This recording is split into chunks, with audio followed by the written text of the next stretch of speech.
Aha! I see you found my portable molecular compression device, better known as a shrink ray.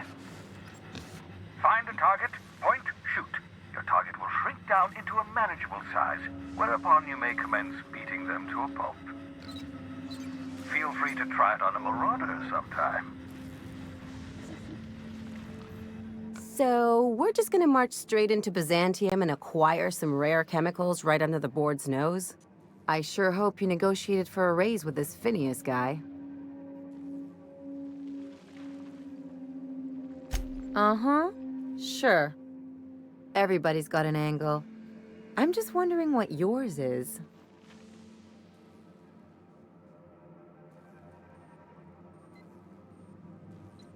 I knew a doctor like him once. He had a patient complaining of ankle pain, so he amputated the man's foot. Wasn't even the right one. Point is, good intentions don't count for shit. And nothing's more dangerous than a crusader with a cause. Besides, none of this is your mess, so why go dirtying your hands with it?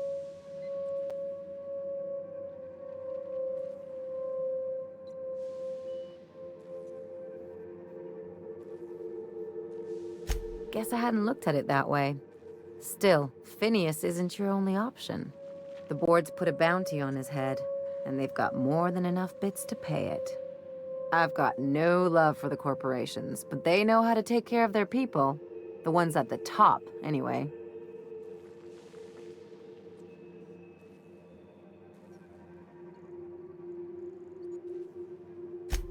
Everyone is. The board just pays the best. I know you want to save the day, but don't forget to look after yourself. No one else out here's going to.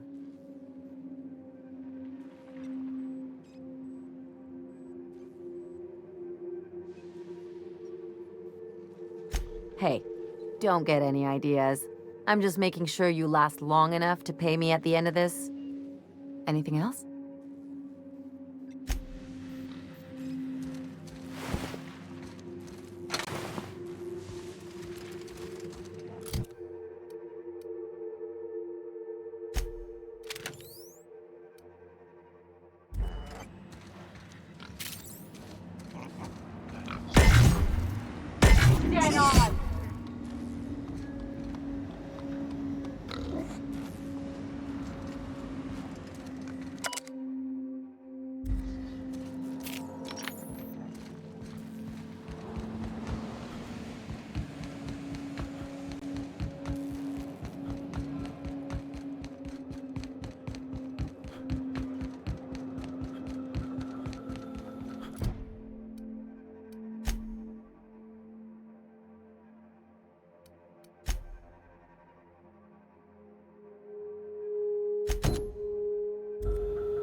I could probably spend years fixing this boat, stem to stern.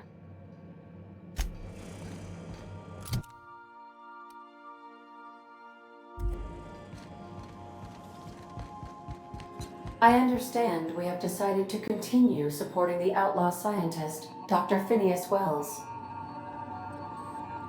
Welcome back, Captain. How can I be of assistance? Take care.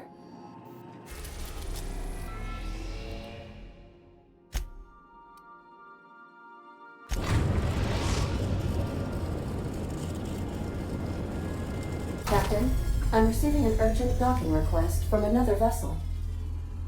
Greetings from the Halcyon Parcel Service. Delivery is guaranteed within standard margins of certainty. I've got a special delivery for Alex Hawthorne of the Unreliable. With your permission, I'll see it transferred to your ship. It's a parcel, sir.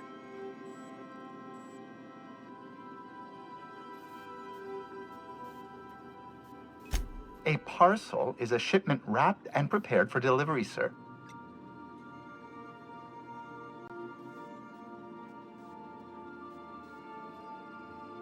With alacrity. Stand by, Captain Hawthorne. An HPS certified distribution technician has deposited the parcel into your cargo hold in accordance with hazardous waste disposal procedures.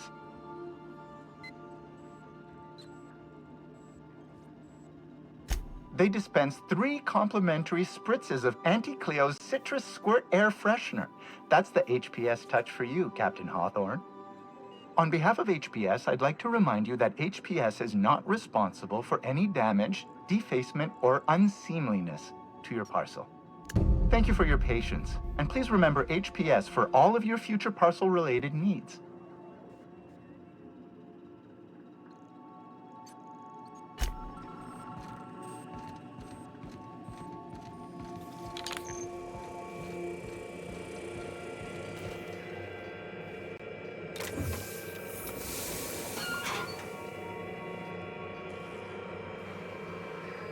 Hawthorne, if you're getting this, something's happened to me. Got mixed up in some shady business on Gorgon. Should've known better. But I landed on something big. And now this job's an itch I can't stop scratching. There's a whole research compound left to the Sprats. I think I'm close to figuring out why.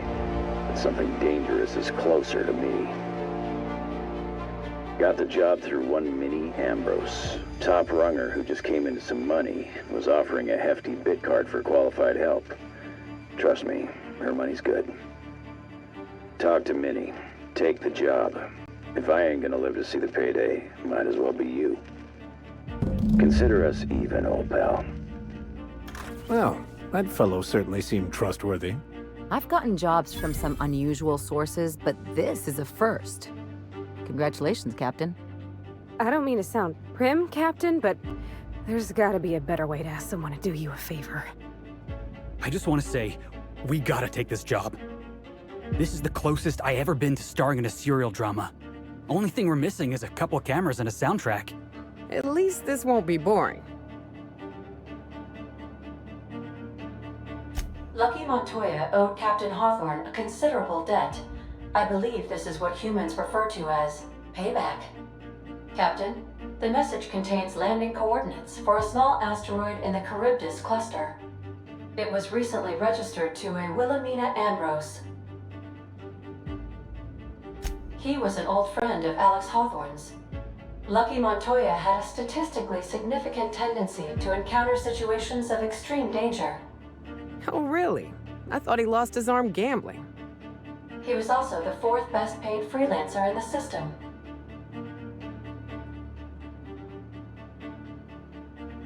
There are several hundred freelancers operating in Halcyon. Considering the numbers, Mr. Montoya ranked among the top percentile. This had less correlation with his measured aptitudes, which rank at or below average, than with a pattern of fortunate circumstances. Luck does not exist, Captain. Nevertheless, I am programmed to agree with your assessment. I have transferred the coordinates for Ambrose Manor to your navigation terminal. We can travel there when you are ready. Hey boss, I want to talk to you.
can't believe I wanted to shake his hand. I need a shower. Makes you wonder if being a treacherous, two-timing coward is some sort of contagious disease, or if he was just born that way. At first, I liked what Graham was doing. The iconoclasts were going to change Halcyon for the better. But then, we found out Graham was behind the slaughter of Amber Heights. How can anybody so morally bankrupt lead a movement to transform the colony?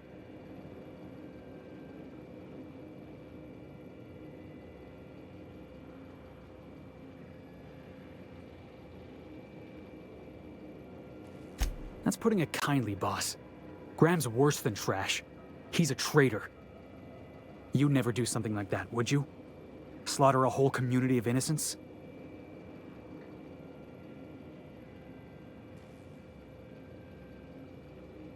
I'm sure Graham told himself the same thing. He wasn't the one who held the gun and pulled the trigger. All he did was turn a key. The thing is, that's all it takes. Sometimes the difference between right and wrong is turning a key, or looking the other way, or keeping your mouth shut when you ought to speak up. Let's get back to it. I need to put all this ugly business with Graham behind me.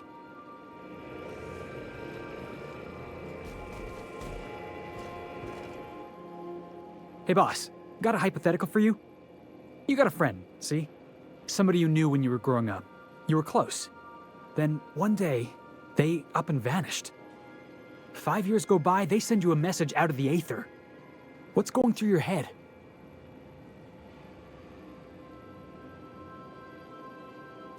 You got the wrong idea, boss. It ain't like that. Guy by the name of Clyde Harlow. He was an old friend of mine. Honestly, he was probably my first and longest friend. I just heard from him. Says he wants to talk to me. Says it's urgent.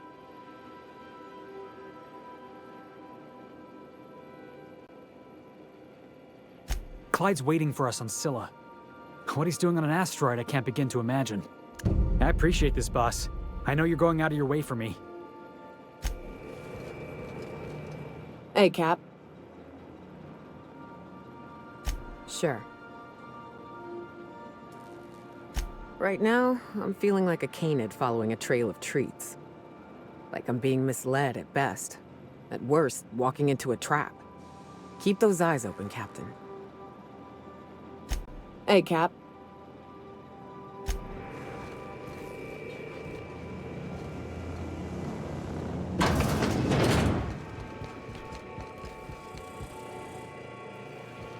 Something on your mind? If there's one thing you could say about Lucky Montoya, he was always at the center of a story. Guess this is fitting. Sure, like Ada said, he was a big name among freelancers. I met him at Lost Hope once. He was buying rounds for everyone and telling a story about one of his jobs. Pretty sure half of it was made up.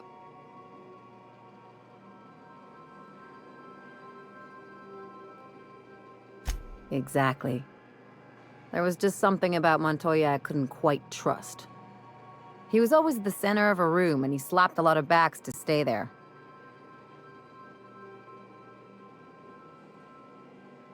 Yeah. I'm trying to say that if he screwed this job up, that's on him. I still like our odds. He may have had a rep, but you're more capable than he ever was.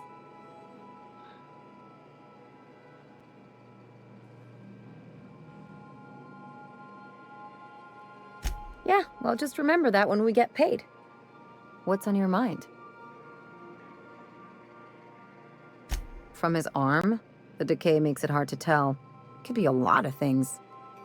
Torn off by something with big teeth, torn off by something with big claws, torn off by someone with a moderately sharp blade.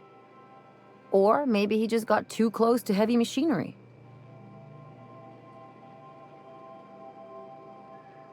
Sure. You ever get the feeling someone's just trying too hard?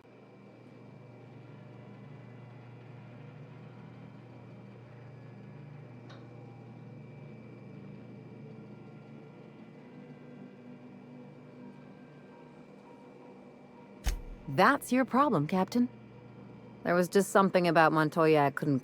He was always... Yeah. I'm trying to say that if he screwed this job up, that's on him. I still like our odds. He may have had a rep, but you're more capable than he ever was. Hey, don't get used to it. Sure. Something on your mind?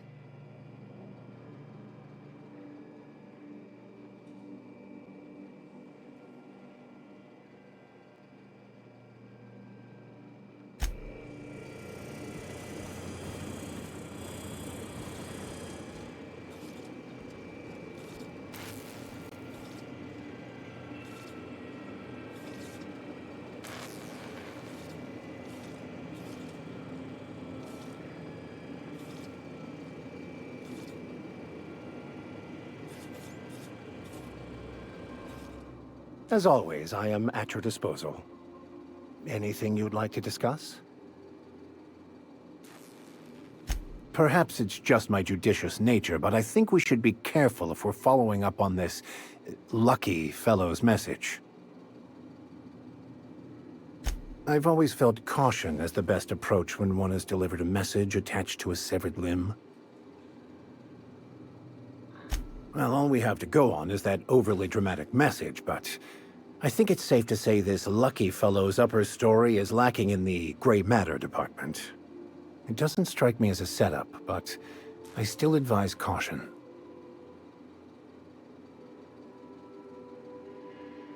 I couldn't have said it better myself.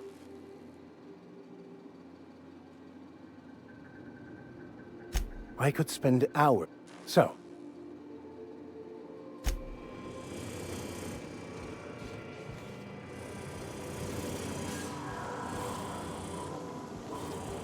scanning for...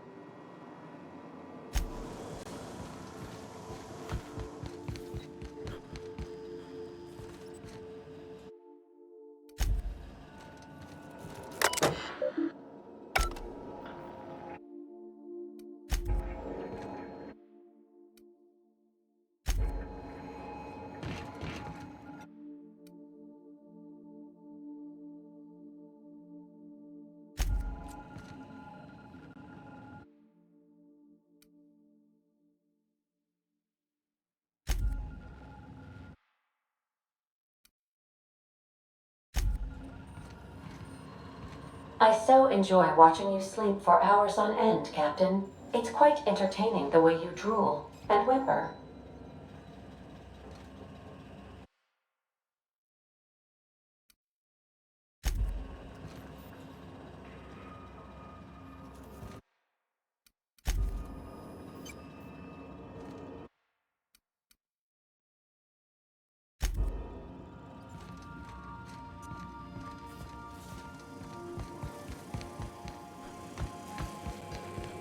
Something busted, Captain? It's a shame about what happened to that lucky fella. Maybe finishing what he started will help put his spirit to rest.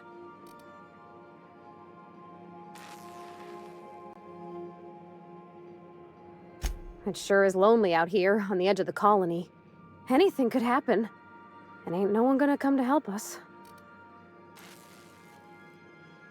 Not a word. And I've been sticking my nose in every one of our stately ladies' crannies, stem to stern. Oh, law! That sounds untoward, don't it? That ain't what I meant. Point is, Captain, Mr. Hawthorne left all kinds of scribblings behind panels and under consoles, but ain't a lick of it mentioned Mr. Lucky. So whatever they got up to in the past must have been really extra secret. And lots of fun. Sure thing, Captain. Alrighty. You change your mind, you just holler. You know, whoever wired this ship up had no idea what they were doing.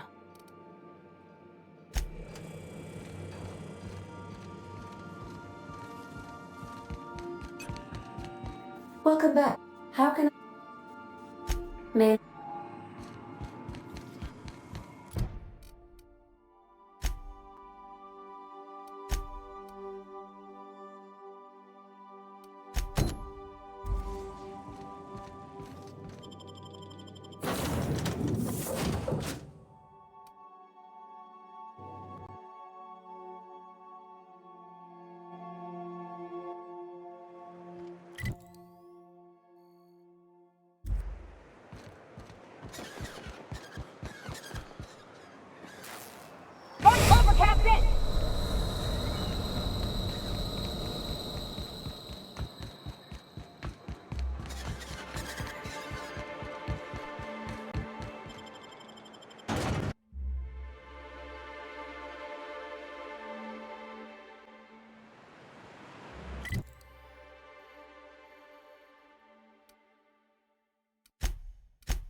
Raps.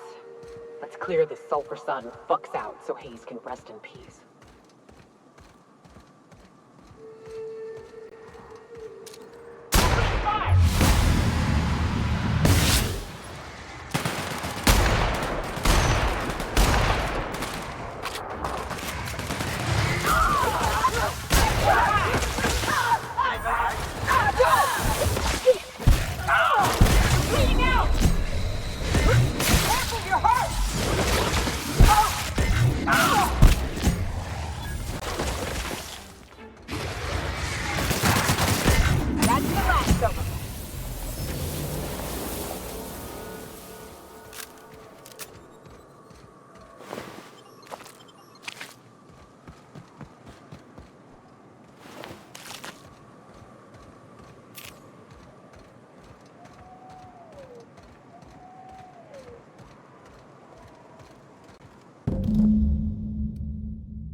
Hayes was the best self-sacrificing son of a saint I ever met. Halcyon is worse off without him. Now, if we're gonna lure the Manta Queen out, we'll need to find Rebecca and Anders. They took a UDL contract on Terra 2. We never heard from them again. Think it's time I call in a favor with Hiram. If anyone can track them down, it's him. I don't know much about it. It paid well, so they took it. They said they'd be back in a couple of weeks and that maybe we could all use the money to get off Monarch. That was a long time ago. I should have. I really should have. But soon after they left, Hayes and the others died. And to be honest, after him, I stopped trying. Because it hurt like hell to do so.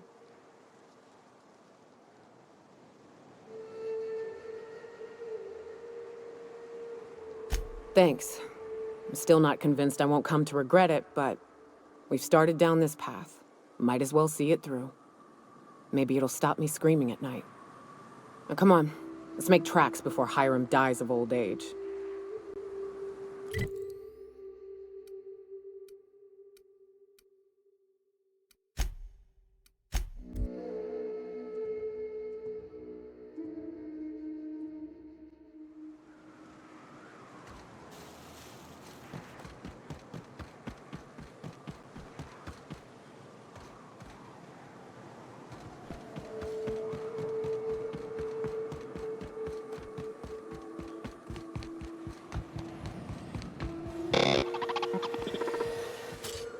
All's quiet again.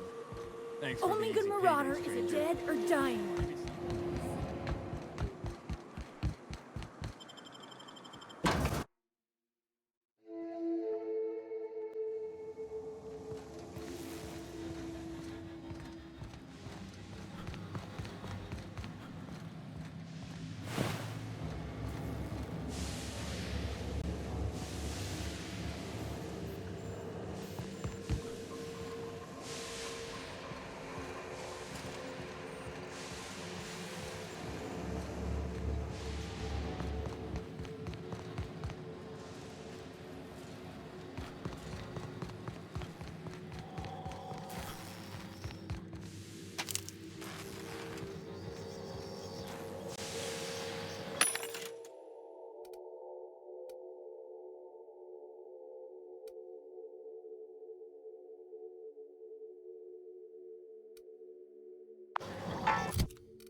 What's up?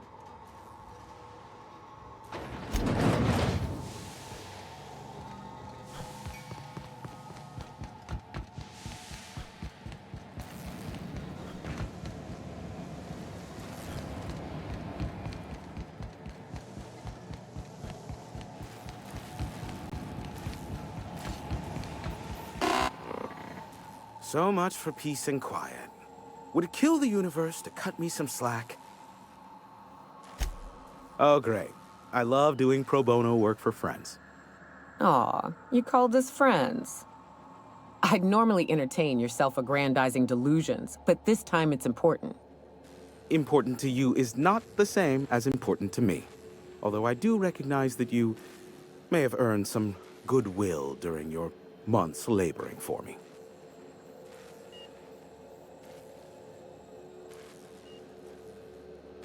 Tug on my heartstrings, why don't you?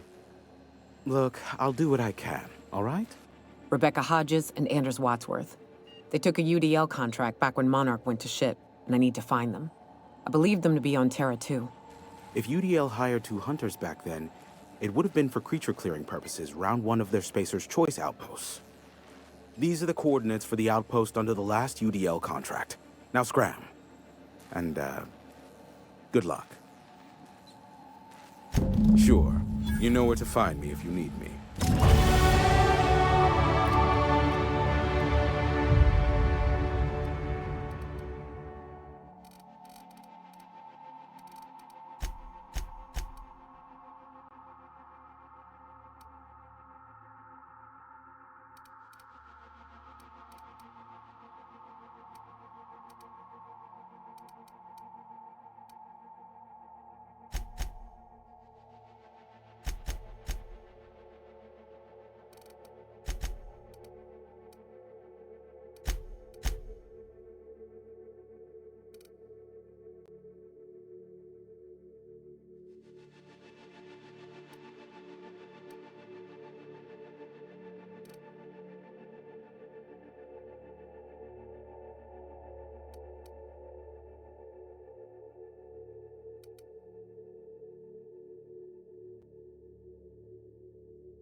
I bet you'll like Rebecca. What's up? Sure. What's up? Something on your mind?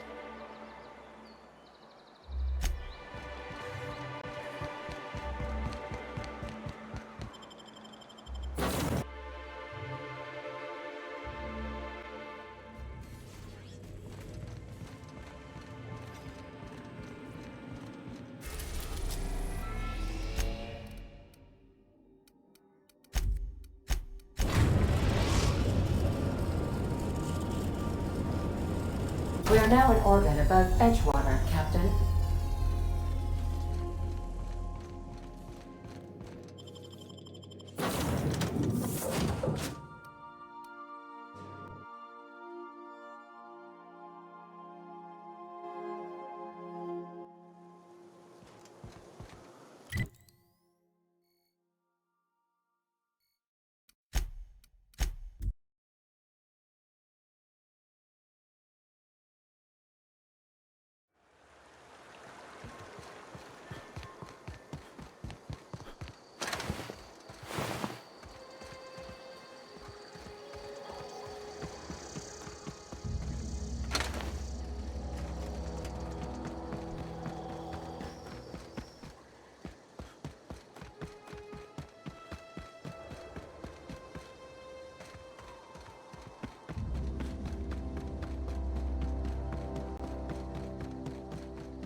I'd wager this is the outpost. Rebecca! Anders! Come on up, here we go!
Hey, take a gander. The door's busted. Rebecca? Anders? You in there? Huh. Rebecca taught me this once. You can jerry-rig these old locks so as they don't open anymore. But we've only ever done that if we're in a real bind. Here, I'll fix it. Oh no. Oh no. What did you do? Uh-oh. This looks bad.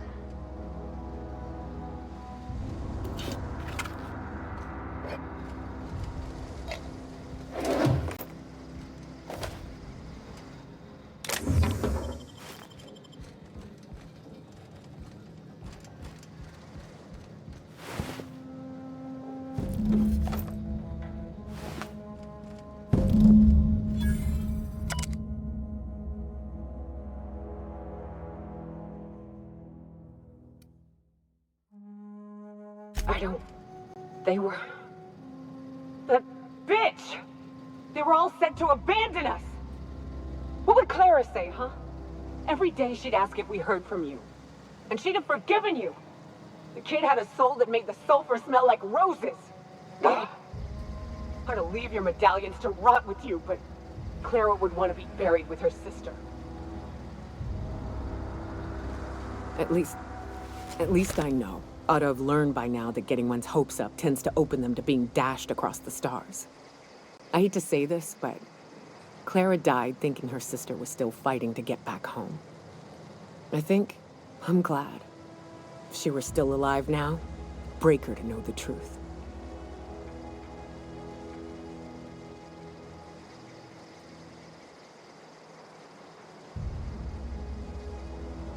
Only thing left is to take these medallions home, which means figuring out how to bait the Mana Queen out of our old base.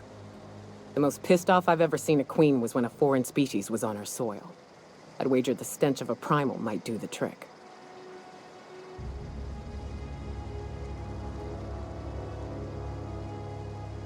Not unless you happen to be familiar with the ins and outs of Mana Queen behavioral patterns.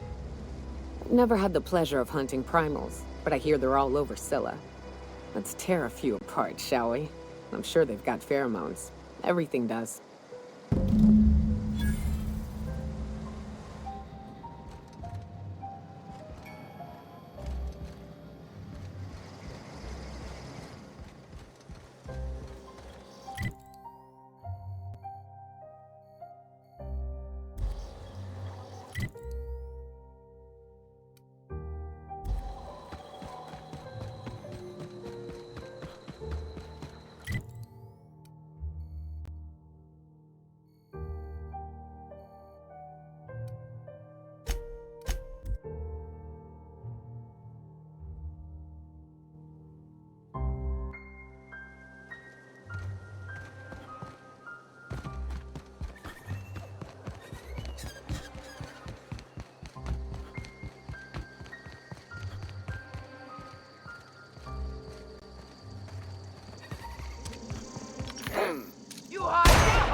Hey, you.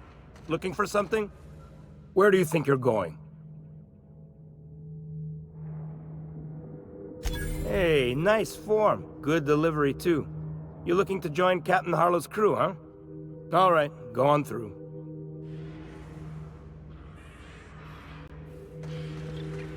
Got my sights on you.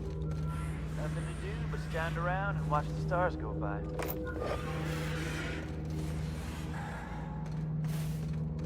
Nothing to do but stand around and watch the stars go by.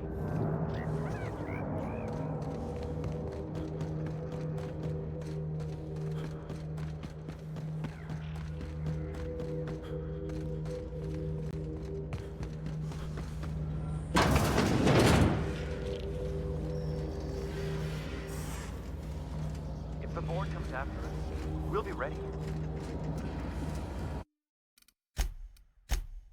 I can take a hint.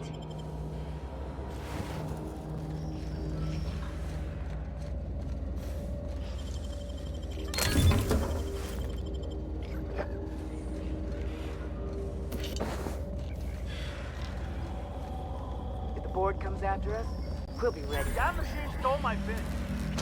Why do we even have one of these? You here to join the crew?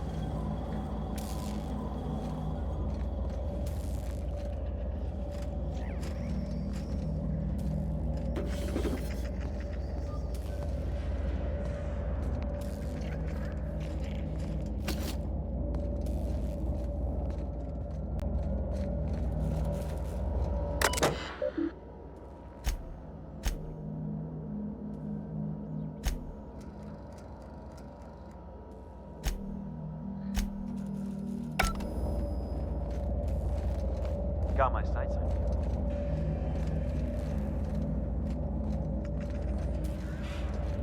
Been ages since we had a good haul. No freighters, no jobs, no contracts or leaks. Standing around kicking rocks. Wasn't expecting visitors today. Or ever, as a matter of fact. State your business.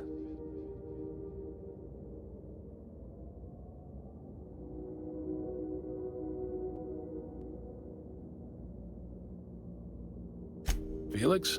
Mostly I remember him as an angry kid stuck living a life for which he was poorly suited. I gave him a place to stay and books to read.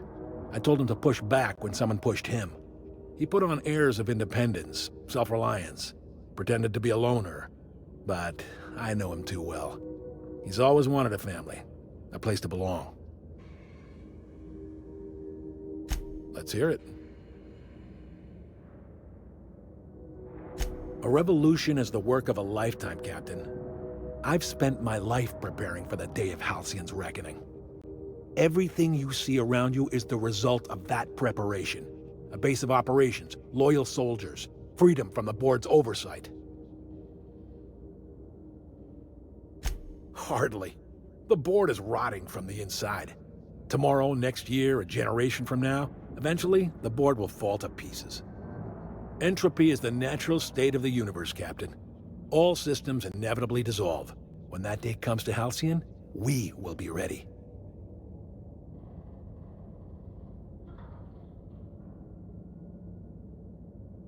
Not all revolutions involve bloodshed and fire, Captain. The purest act of rebellion is to live according to one's own means, independent of any masters. One day, when the board is weak and Halcyon vulnerable, we may claim a piece of this system for ourselves. Until then, we bide our time.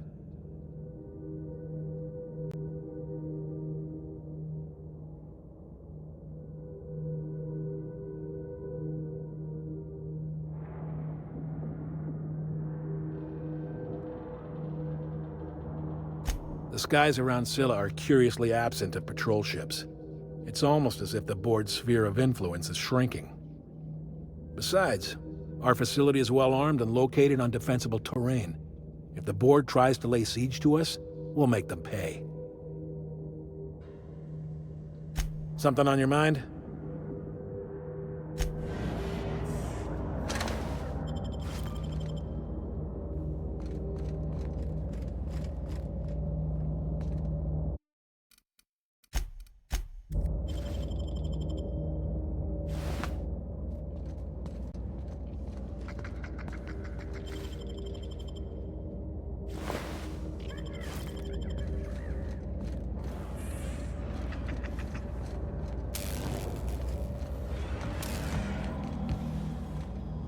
here to join the crew? Carlo's right. Ford's days are numbered.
Those guys are either gonna try to shoot us or sell us something potent.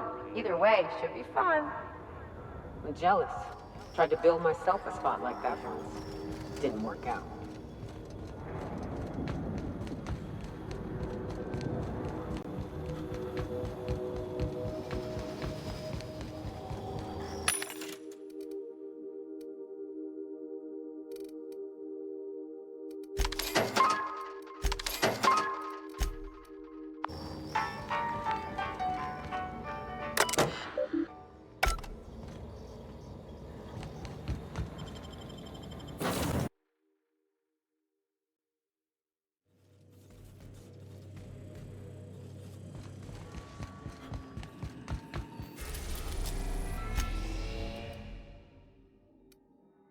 Destination reached. Scylla.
Incoming!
That queen ain't gonna go down easy.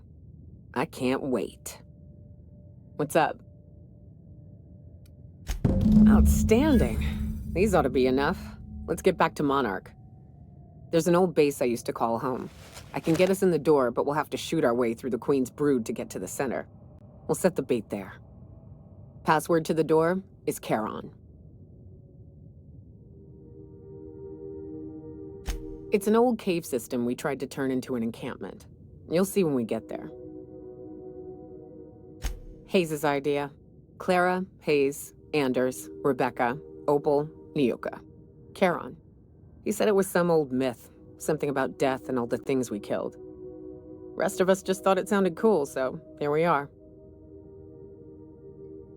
Fucking right we are.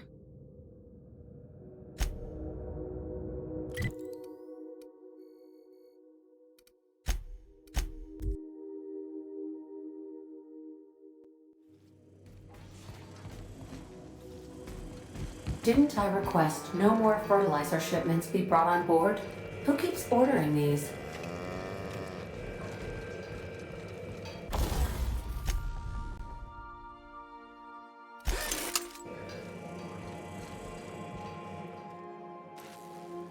You think I could hire myself out to ships in need someday? Be my own mechanic, like how Ellie's her own doctor? I wonder sometimes.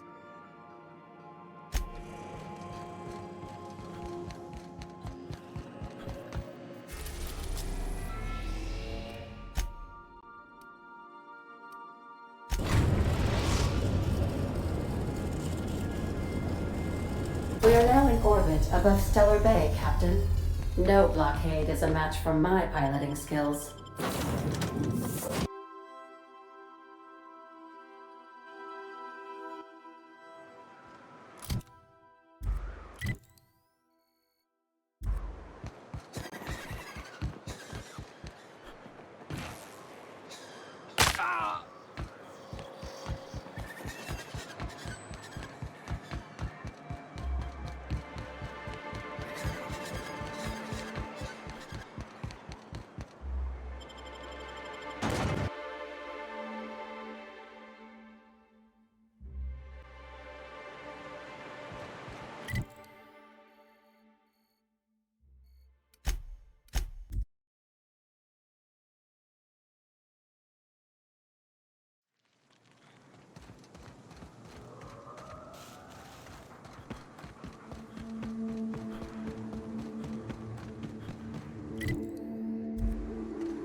Whew, here we go.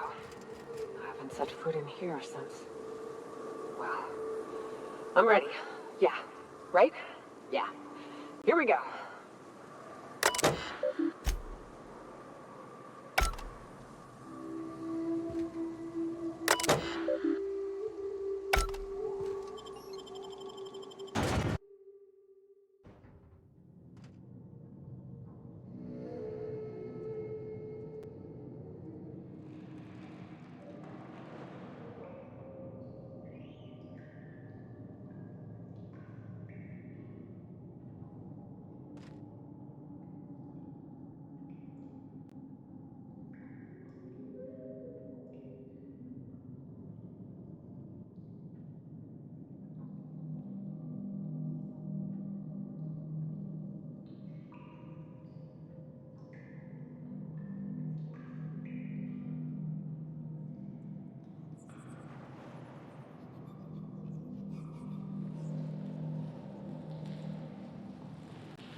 We got time.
Well, this is the spot. You know, I thought I'd be angry. I thought I'd storm in here in a rage and exterminate all these bugs and everything would be all right in the end. But I ain't. I'm mostly just empty. A little sad, maybe. The first night Hayes and I spent in here, we knew it was home. It's safe. It's got a nice chill to it. But mostly, it doesn't stink of sulfur.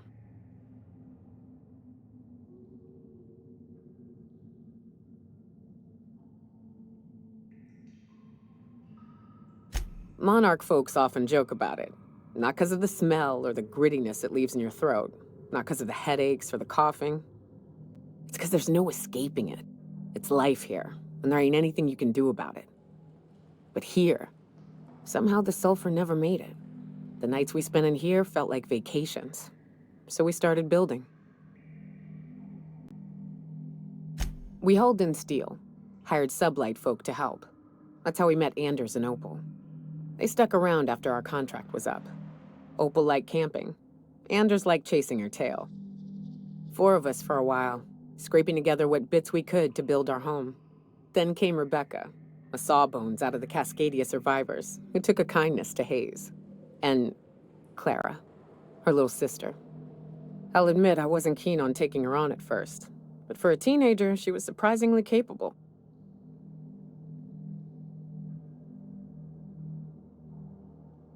More like attached at the hip to her older sister. Got a kind of strength between them, I suppose. She had a head for numbers, helped us trade hides for food and materials, negotiated contracts. Turned out to be mighty useful.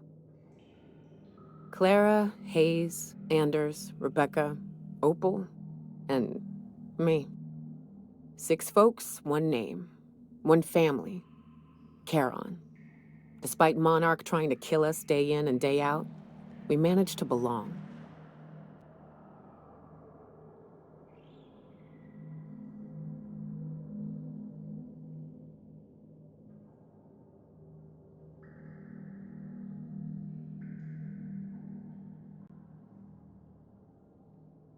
Incoming!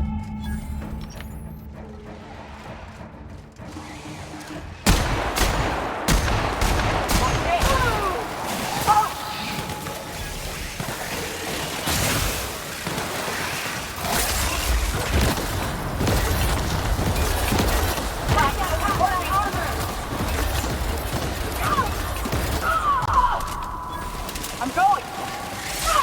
My kind of action!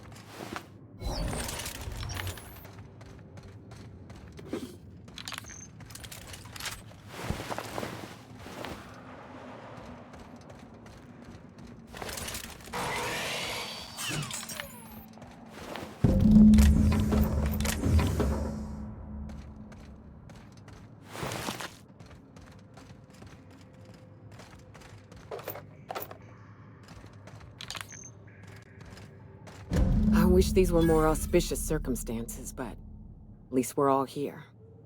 This bringing them together, burying them. This is the kind of thing Hayes would have done. That makes it stupid. By all accounts, we should have left well enough alone, but that also makes it right. Captain, thank you.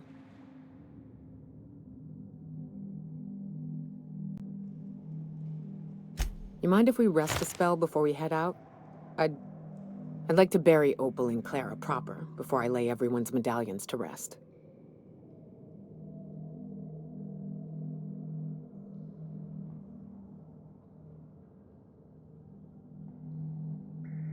What? Why? Them's painful memories, Captain.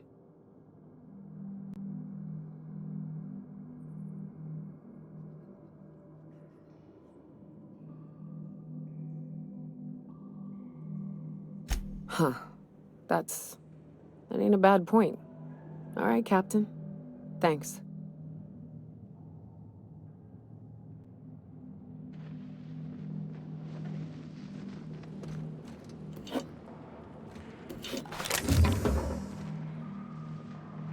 Something on your mind? Okay.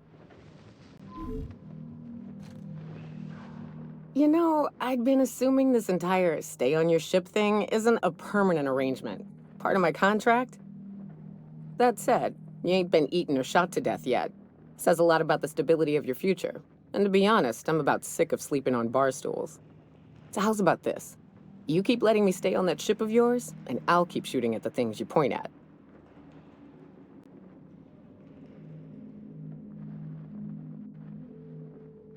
Outstanding.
Poor Braxton. I don't want to think.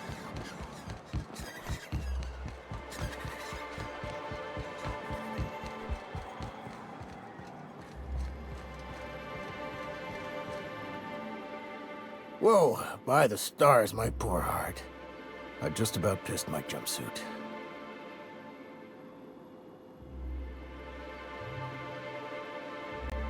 Most people don't. Besides, this place is enough to try anyone's nerves. Where should I begin? With the oversized mantisaurs? Or perhaps the rap spewing acid at our walls? The board was right. This place isn't fit for human habitation, and I was a fool for staying. That was a real popular meal 10, 20 years back, before the board tucked tail and ran. These days, everybody's had a belly full of salt tuna. They all want borscht. And the mushrooms, well, not many venture out of town, what with the monsters hereabouts. I can whip one up for you, but it'll cost. Here's a menu.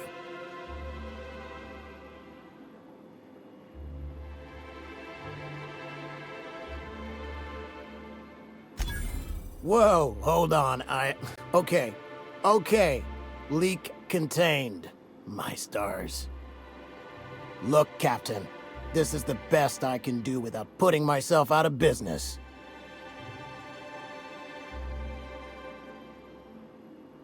I'm mighty glad you reckon so. This is gonna take about an hour in the oven. Nothing I can do to speed it. That's just how cooking works. There we are. Now, if you don't mind, I really need to take a leak.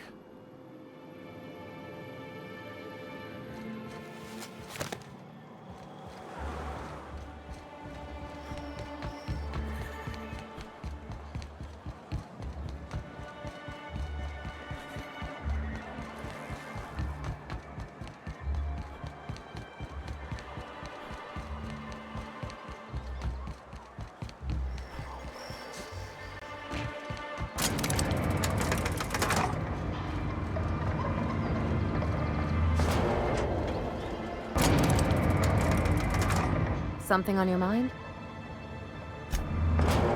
What's up?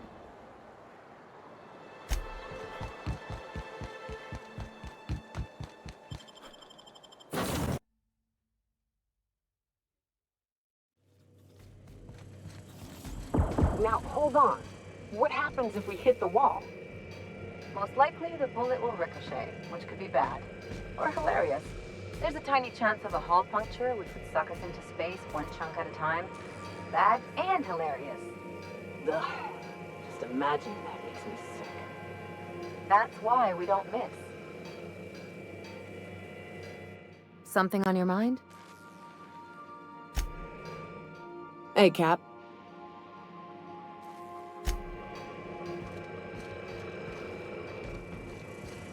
The dust bat casserole Mr. Raymond made smells incredible. Oh, I kind of want to take a little taste. But I'm gonna be strong. Now look how cute these cakes from Cascadia are. Someone even traced little hearts in them. I guess that settles dinner. Thanks for hauling me all over creation, Captain.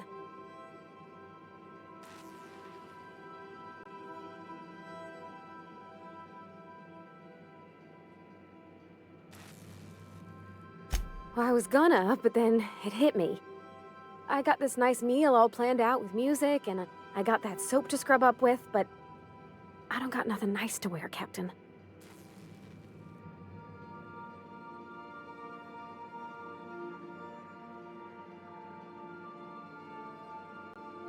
I don't have a head for fashion, and I can't really picture myself in something clean and pretty. There's this place I heard of in Byzantium, Joliker's Haberdashery. I bet I could find something nigh on perfect at a place like that.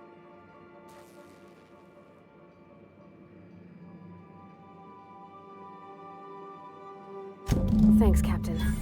I know I've been asking a lot, but you help me out every time. You're the best.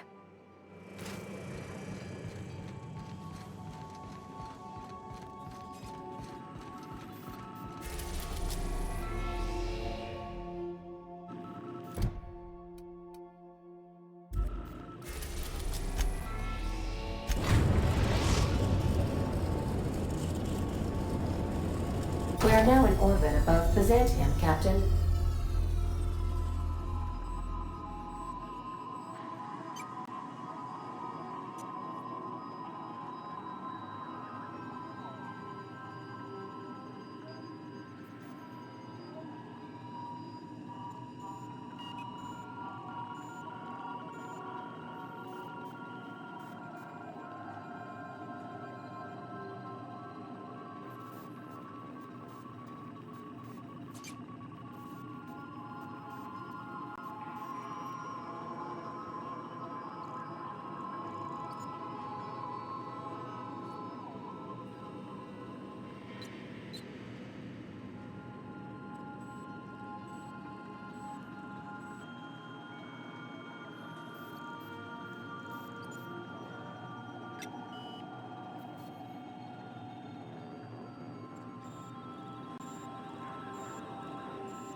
Captain, got a minute?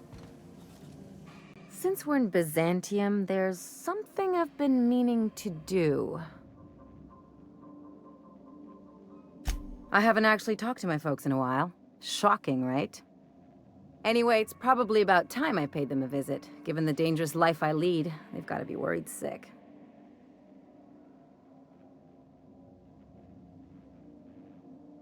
Which brings us to where we are today. Several messages and a few years late. See, I'm originally from Byzantium, born and raised. I know that probably comes as a big surprise.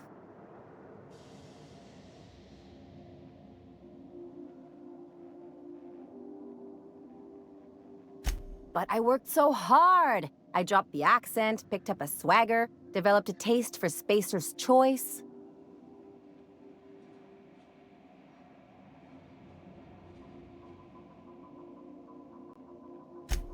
Huh.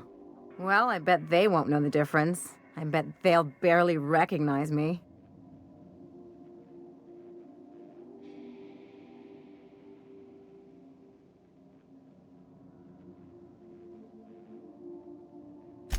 Reconnect is a strong word. And, I was thinking you'd come too.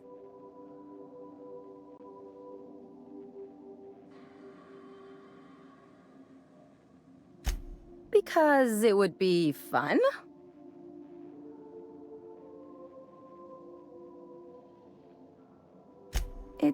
Well, they know me as Marilyn the Surgeon. They don't know Ellie the Pirate Sawbones. But you're authentic rabble. True riffraff. When they see you, they'll get it.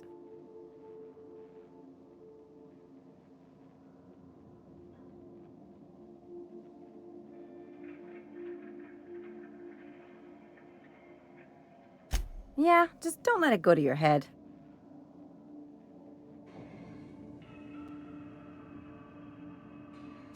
Great. And when we get there, draw out your rough edges a bit. If you've got an outfit you haven't washed in a while, maybe one with some blood stains, wear that one.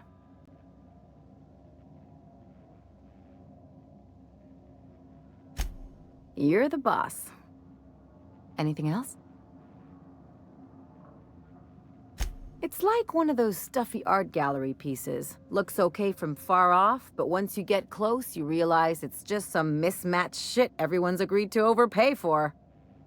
Even the bribes are overpriced. The real question is, why didn't I leave sooner? There's all these invisible rules, and everyone spends all their energy just trying not to break them.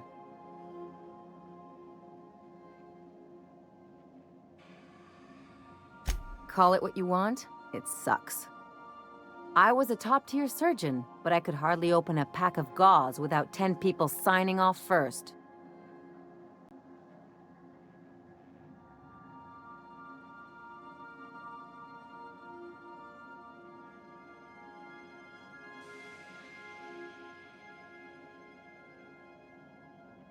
Easy to say when you've never had to ask permission to take a piss. People call Byzantium the jewel of Halcyon, but really, it's just paste. Everything's polish and bureaucracy. Take a close look and you'll see it's deader than anywhere else in the colony.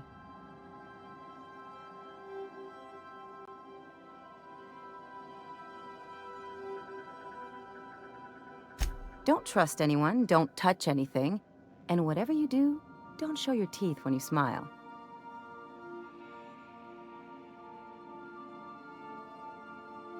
What, like primals?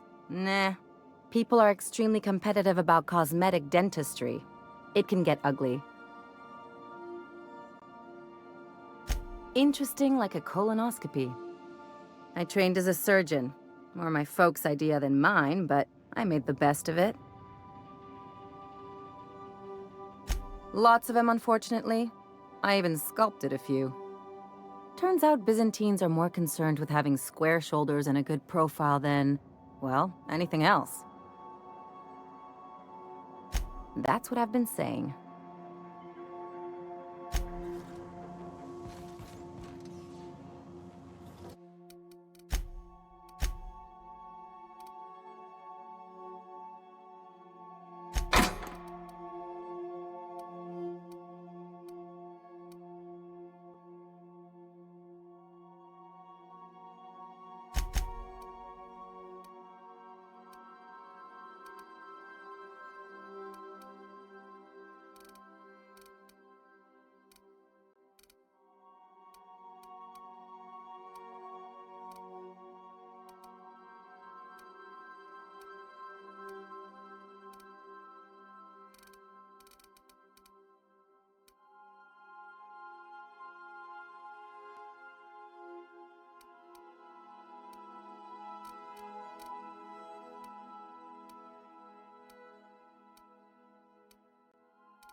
So what if all those MSI suits made it up?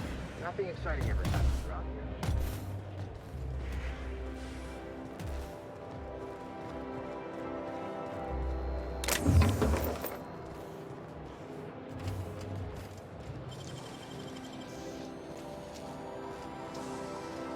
How'd you do that so fast?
Do you mind? I'm meeting someone.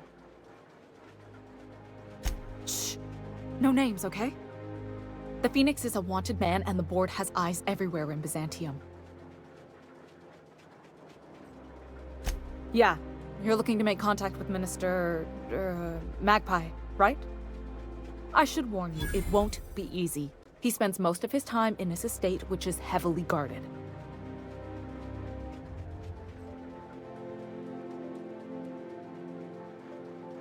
Afraid not.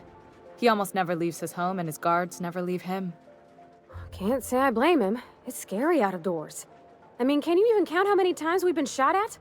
What work specialists, huh? Our mutual friend is really branching out. Whoa, I'm not one of your B&E specialists. I just provide intelligence. Some of the guards hang around Billingsley's House of Inebriation between shifts. That place is still open? I used to study there during medical school. Maybe you could do some reconnaissance there. You know, swipe a key while nobody's looking. Just remember, you didn't hear it from me. I've always been fascinated by birds. If you ever research Earth species, there are thousands of them, so colorful and distinct. Here we got 11 flavors of terror rays and not much else. That kind of variety? I mean, gosh, seems almost impossible. The other thing about birds, though, is their environmental indicators. Exactly. I started thinking about everything we see around Halcyon, and all the things we don't see. For starters, you rarely come across anyone living in Byzantium who wasn't born here, even though we get ships in all the time. Trust me, anyone with a lick of sense gets out of here as soon as possible. But most people don't. In fact, most people stay exactly where they start. Doesn't that seem strange to you? And then there's the way nothing gets fixed. There used to be a suggestion box around here. People would drop ideas in. Nothing ever came of them, of course. Sure, that part is. That's why they install shredders in those boxes, after all. But one day the shredder broke. No one came to fix it. And since it wasn't working, we didn't have anywhere to file our complaints. So you can imagine how messy things got. I bet your repair folks couldn't find parts. Back in Edgewater, I'd have to take something apart just to put another thing back together. Might have been the paperwork. Here, you have to append forms to your forms, and law help you if there's a single dash out of place. At first, management put up an out-of-order sign, but that just seemed to worry people. Like they were advertising something wasn't working. They eventually took the whole suggestion box sign down so that people didn't have any expectations about it. But they never fixed it, never replaced it. Doesn't that seem odd to you?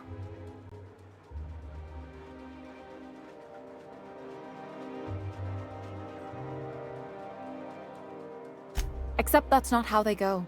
At least that's not how they're supposed to go in Byzantium. The whole episode made me wonder, if they can't fix something as simple as a suggestion box, what else aren't they fixing?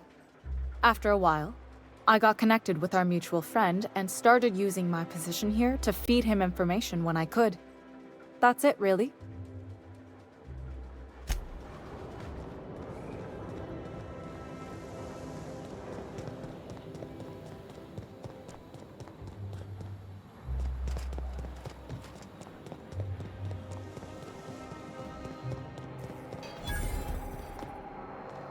So what if all those MSI suits made it on Monarch this whole time?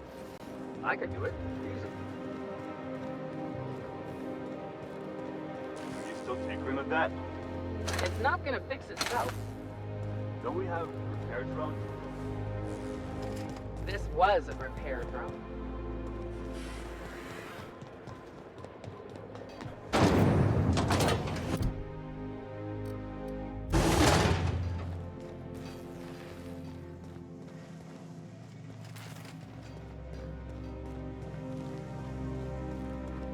I wonder if I'll get to meet Chairman. Can you believe I'm retiring? All my hard work's finally... The law's really looking out for me. Once I'm retired, I'm gonna drink all the zero G I can have. A UDL security. UDL security attendant is always prepared. Move along. Okay, keep it quiet. What was that? I better take a...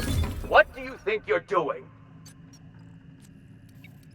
I don't have time for this. Move along.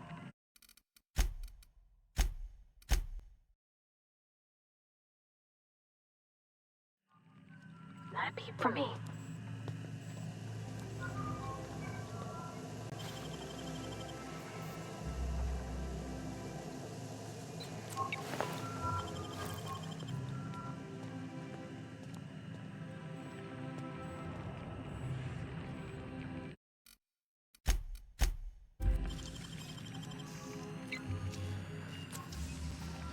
How did you do that so fast?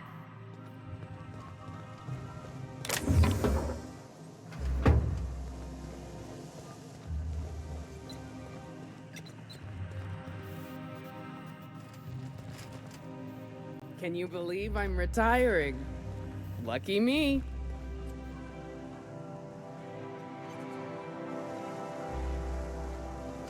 A UDL security attendant is always prepared.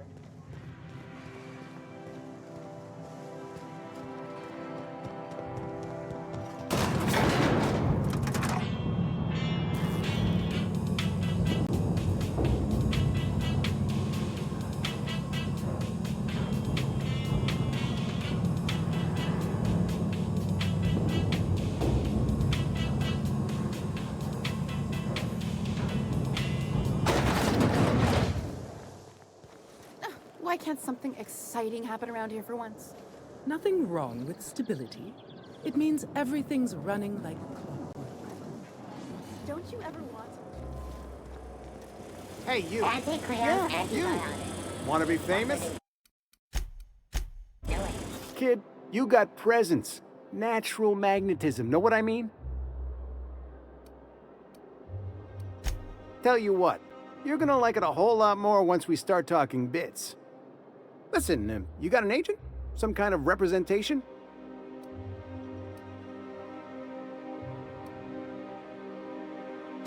Fresh, natural talent. I know it when I see it. Listen, you got a real special quality, raw energy. I see you in pictures, kid. I'm making a feature, Space Pirates of Moros Prime. It's gonna be a hit. But we still need a star, and I think you got the chops. Not so fast. First, we gotta talk about royalties. Let's just see where this audition goes, huh? So what do you say? You ready for the chance of a lifetime? Terrific! We're holding auditions at the studio. Head to Odeon Pictures and take the elevator. You're going all the way to the top, baby.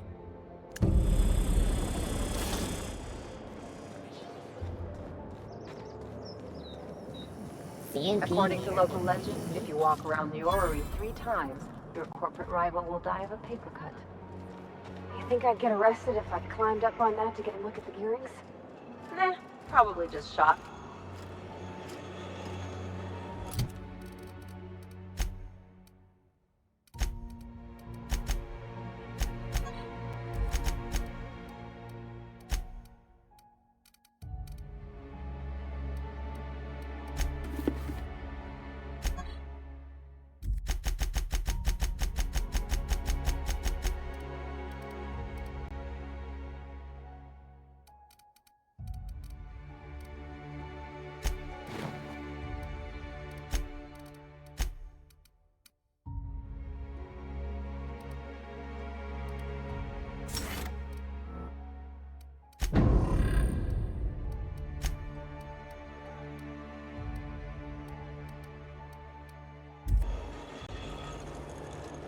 Spacer's Choice tartarus sauce.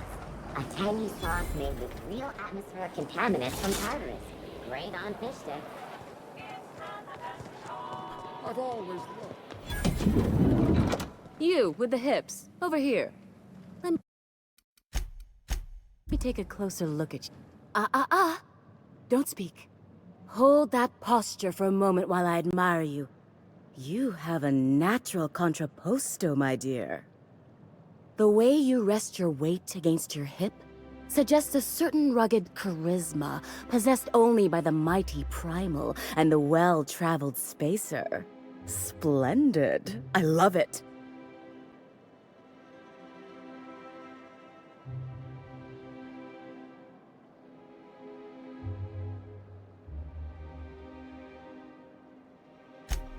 Your walk, your posture, the cut of your clothes, you carry yourself with the bearing of a noble, but you dress like a barbarian. How deliciously outre.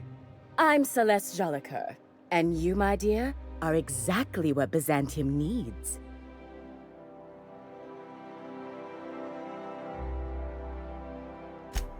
Darling, you and that brutish swagger of yours have been on my mind the moment you stepped into my studio.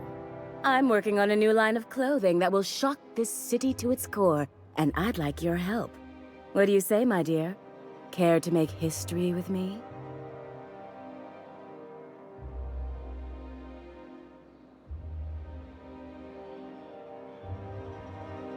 When I look at you, I see the very embodiment of everything the walls of Byzantium were built to keep out. Making an outfit worthy of you won't be easy. I'll need your help gathering the right materials.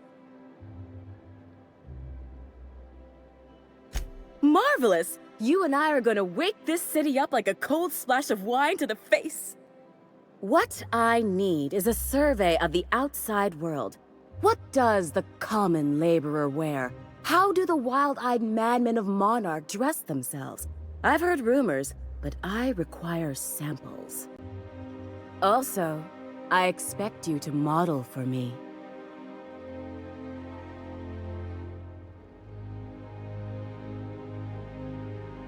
Oh, you cad! You'll be the talk of Byzantium once I'm done with you. I'll need you to model for me the following: the apparel of an iconoclast, the armor of a marauder, and a full ensemble of spacer gear, helmet included. And when I say spacer gear, I mean an outfit worn by real spacers, none of that garbage Spacer's Choice pedals. You have the bearing and demeanor of a born model. You're going to absolutely murder this job.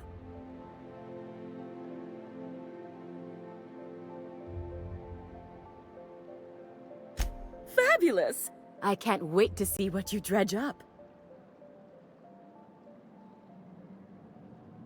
You don't gotta be so forward about my reasons, Captain. Let me get a good look at you. Turn around, please, darling. My word, such muscular shoulders. You're a vision, dear. I am no such thing, ma'am. Nonsense, you're absolutely lovely. Chin up now. I have just the thing for you. Let me do a back-of-the-envelope calculation. Materials, labor, licensing, and copyright. There.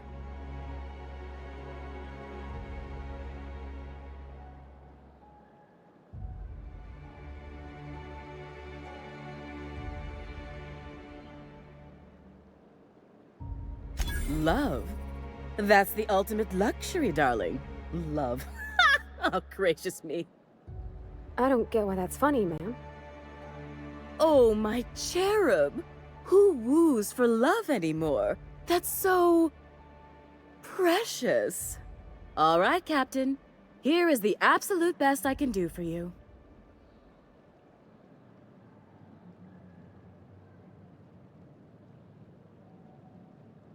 Darling, do I look like an amateur? I read her measurements by eye. And don't you ask, because they're no one's business but her own. There are some things I simply cannot skimp on, darling. Such a lovely young lady deserves the best. Now stand back. Back! I'll enter the settings and get these machines spinning. You'll be broke to bespoke in nearly an hour. And there we are, my darling girl. I wish you a splendiferous evening. And if you don't mind my asking, have you any interest in modeling? What? Oh, no, ma'am. All them eyes staring at me? I couldn't. No way, no how. I get scared just thinking on it. I wish you weren't so shy, my Violet. You truly are beautiful. I hope your date sees that as clearly as I.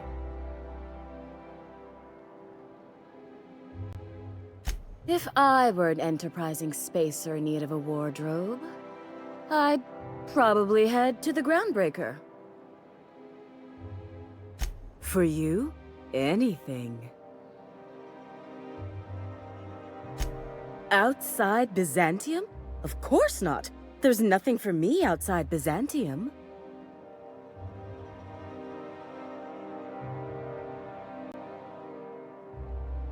Yes, and I'm terribly grateful you've agreed. Look, darling, I don't belong outside Byzantium any more than a fish belongs on the land. Anyway, I'm quite certain Byzantium wouldn't last 3 days without me. I'd return to a smoking ruin of hideous fabrics and mismatched colors. Byzantium has lost its élan vital. Everything about this city is so dreadfully stale. I want to make people uncomfortable the way you do. You're an outsider. You clearly don't belong in Byzantium, and yet you strut about, doing as you please.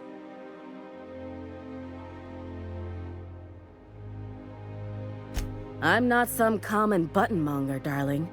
I'm an artist. It's my job to make you uncomfortable. You're very welcome.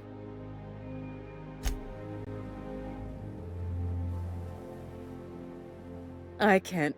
What can...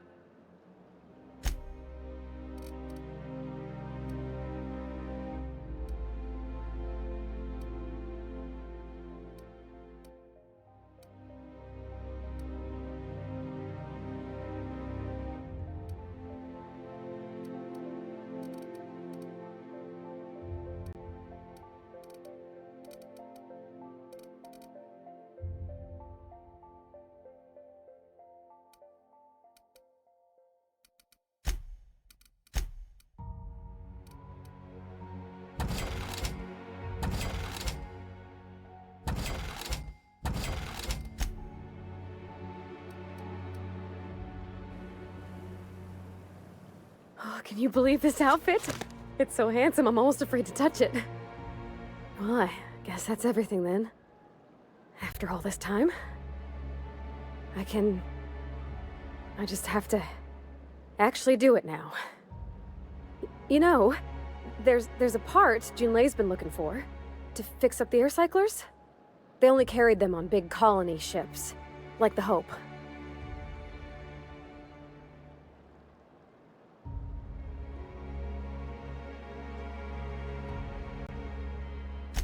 I know. For a while, it felt like everything I did was a little bit of help. And it meant I didn't have to ask her to be mine. Not yet. Not for real. Next time we dock with Groundbreaker, I'm doing it. I'll send June a message and ask her over. Oh, this is real scary, Captain. I'm grateful for all you done.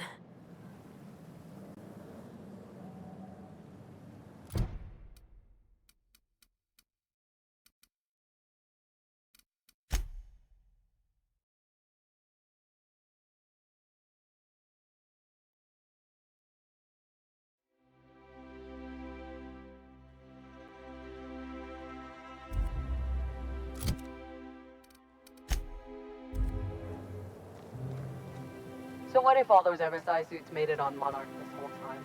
I could do it easy. I love Byzantium. Where else?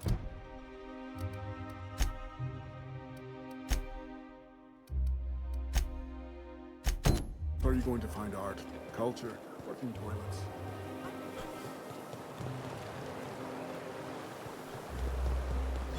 Is Whitfield still drinking? Idiot's probably face down on the bar by now.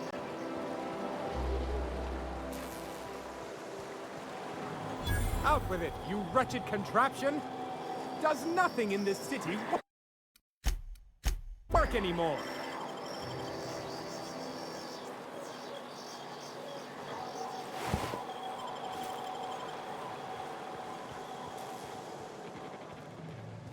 I'm on my legally allotted break. Really, I'm supposed to be here. Oh, what are you doing here?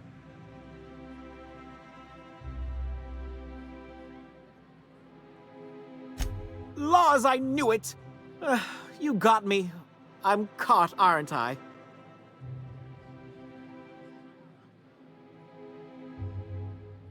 I work in the lab at the Ministry of Accuracy and Morale. Some of my sprats went missing, but it's not my fault, okay? Maybe I let them out more often than regulations allow, but they need to stretch their little legs. And so what if I occasionally forgot to latch their cage? Everyone gets a little distracted now and then. They escaped, and before I could coax them back, they'd made their way to the maintenance tunnels. Even if I did dare go down there, they're among all the common sewer sprats and exterminator mechanicals. Really? In that case, take this collection crate. 6 of my little ones are down there, but don't worry, you can easily tell them apart from common sewer sprats. They have intelligent eyes, an agreeable yet reserved demeanor, and a fondness for hiding. Also, they're white rather than green. Please, do take care, and do mind the exterminator mechanicals. If the worst should happen to my little darlings, well, I still want their bodies. For science, of course. Well, to maintain things, of course. Like big, humming machine things with gears. And pipes. Water pipes. Air pipes. All sorts of pipes. That's why they connect the city from the Acropolis district to here. Everyone knows sewer sprats carry diseases. And the exterminator mechanicals have been known to fire on larger targets. Why they'd do that when they're only supposed to attack sprats, I've no idea. But there are rumors. Some people say there are strange things in those tunnels. Assassins, a room full of murderous automechanicals, monsters hungry for human flesh, a hidden bureaucratic purgatory where things and people are lost forever. Not that I place any stock in silly rumors, of course. To deal with the sewer sprats, of course. They're quite the nuisance. Therefore my, research. Oh, very well. It's true. I do run studies on them at the lab, but I also have a special connection with them. See, I'm an enormous fan of all my colonists. The early seasons, before the plotlines got tacky. You must have seen the classic episodes. Well, I name all my sprats after my favorite characters. That way, their stories can live on in rodent form. So you see, it's imperative that I get them all back. Not just names, they all have backstories too. There's Lord Reginald Kim III, Lady Philippa Farnsworth, Vonda von Vermington, Haroon Greenlee, Iskander Emmanuel Sanchez, and Evelyn Ensley Okoye. Ah, she's the chief executive of Farnsworth Incorporated, and a fearless captain of industry. He's a mercurial shareholder. They're in a rather tumultuous marriage contract. She's an ambitious shareholder in Farnsworth Incorporated who wants more than stock. Or does she? It's difficult to tell what exactly she's after, but she is trying to seduce both Lord Reginald and Lady Philippa. So is everyone. Haroon is a mysterious young man with amnesia. His backstory's still a work in progress. Iskander is Lady Philippa's trusty assistant. He's trying to seduce Vonda. She's a member of Farnsworth Incorporated's regulatory board. A wise woman with a sharp tongue and a heart of gold. Something else? I still am. After all, I'm a person of very little influence and only middling prospects. No one does favors for free. But I must say, I'm far too distressed to think critically about your suspiciously kind offer.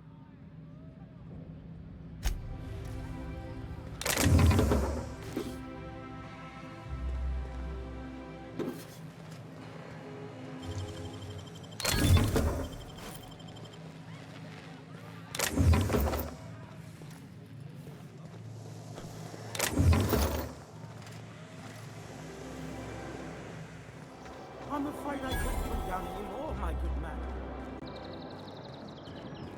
The Emerald Vale plant is back to full production. There's something... Nice and easy.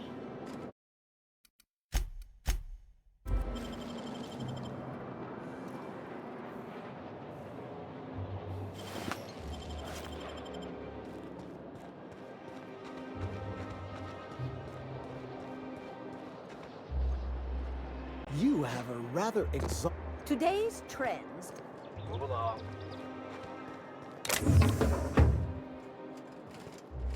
Nothing exciting ever happens around here. All right, how does this sound? Oh, I'm sorry. I didn't mean to walk into you like that. Oh my goodness! Ruth Bellamy? I simply adore your work. We've been over this already. You can't rehearse running into Ruth Bellamy. It's not going to work. Fine, fine. What about this? Oh, my stars! It's Halcyon Helen? May I have your autograph?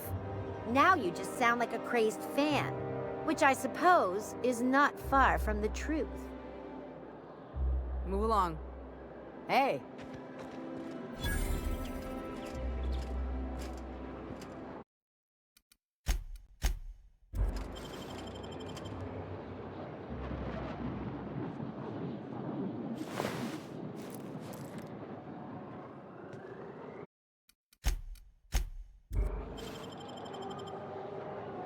So, how many times have you seen Terror on Monarch?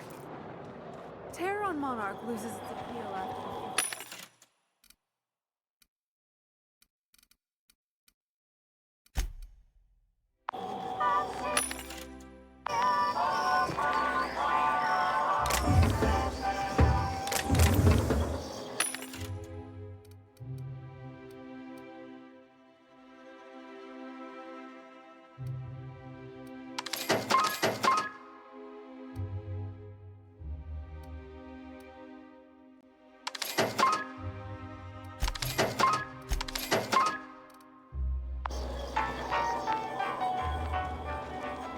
Today's trends are tomorrow's trend.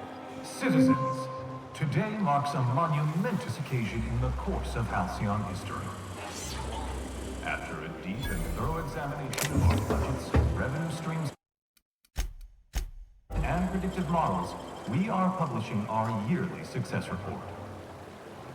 Profits are soaring, promotions abound. Thanks to your continued hard work, Halcyon is healthier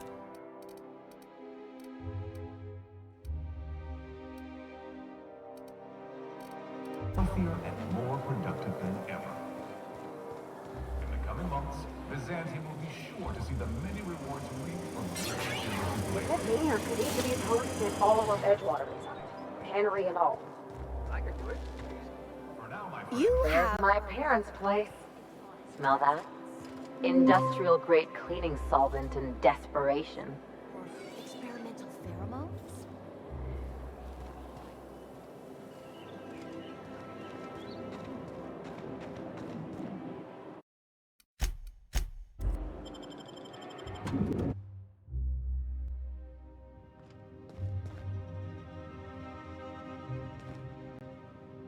Something on your mind?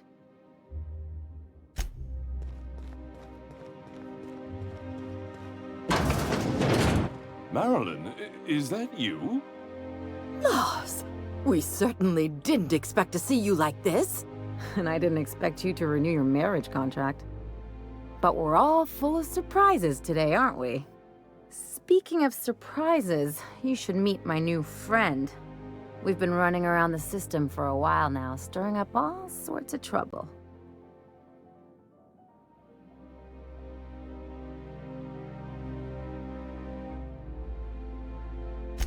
I don't know what to say. He's usually not like this. Come on, you're supposed to help me make an impression. Anyway, you're probably wondering where I've been all this time. Not exactly. The last few years have been a bloody haze. You wouldn't believe the messes we've gotten ourselves into. Right?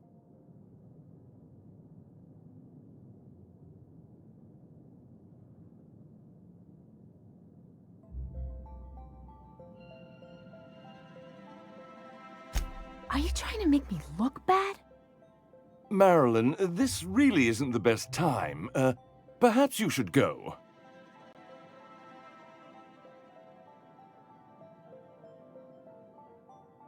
I mean, we had other business in Byzantium, so it's not like we went out of our way. But you can't just kick us out. We'll stay as long as we like. And while we're at it, we'll drink your expensive hooch, wear our outside shoes all over your nice floors. He's right. Since when can you afford authentic Terran marble? That's what we've been trying to tell you, dear, but you must understand, we hadn't heard from you in ages. We thought you were dead.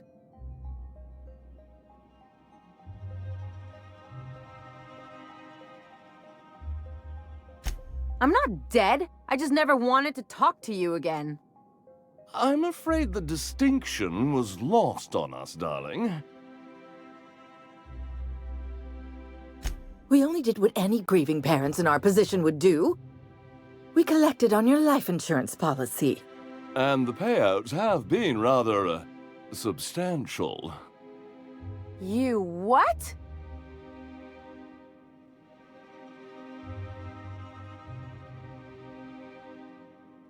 Of course. And we shall always harbor that joyful secret deep within our hearts. And you'll report it to the insurance company, right? It's not that simple. For one thing, we'd have to cut back on so many necessities. The neighbors would be sure to notice.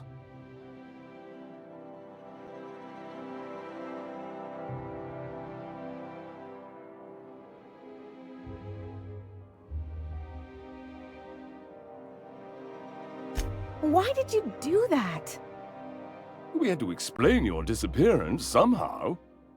We couldn't very well tell people you'd run off to become a miscreant, could we?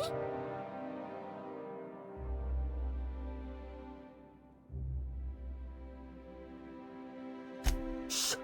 Someone could hear you.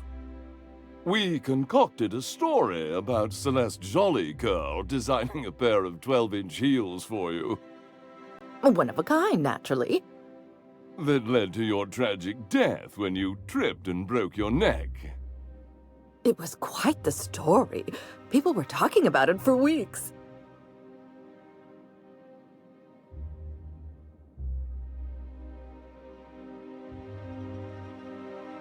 Couldn't you have at least made up a better story? Something with pirates or raptidons? And what are you gonna do now that we're here? Yes, about that.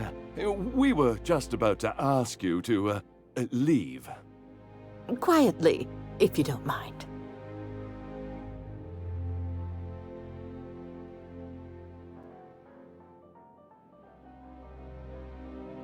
She hasn't changed a bit, I see. That's it? You just want us to disappear now? Marilyn, please. Don't cause a scene.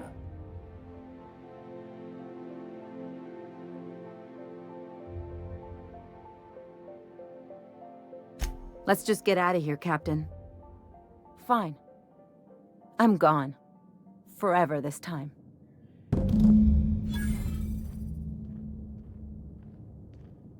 Let's talk outside.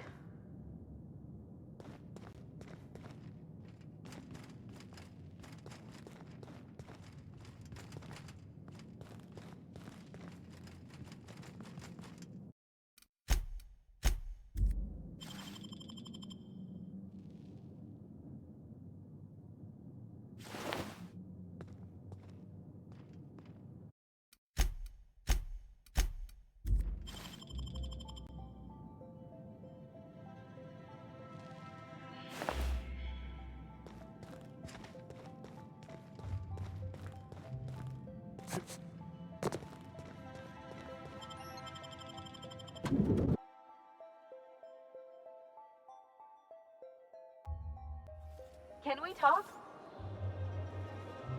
Can you believe those two? We'd hardly been there a minute and they turned us out like yesterday's garbage.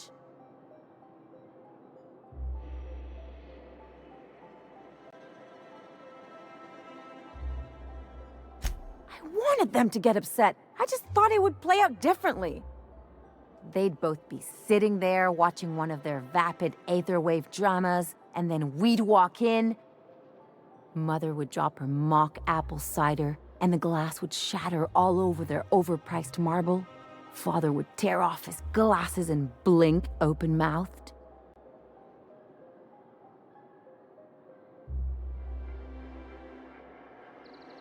I'd have a great one-liner in the tube. I was thinking either, the leather's fake but the scars are real, or, oops, did I just track awesome onto your rug?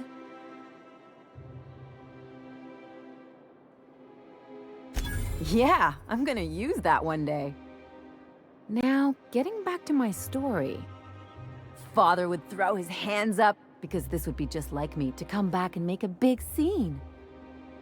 Then, Mother would do the old, "You had us worried sick." Her eyes would be red, and she'd have her fist in front of her mouth to stifle a sob.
I just didn't want to get booted out of the house I grew up in like that. It's embarrassing, you know? And I've got a reputation to maintain.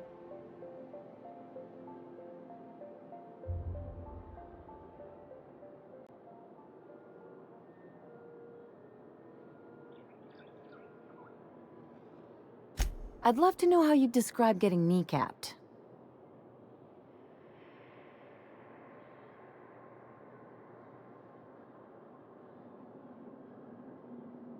But I want to talk about me now.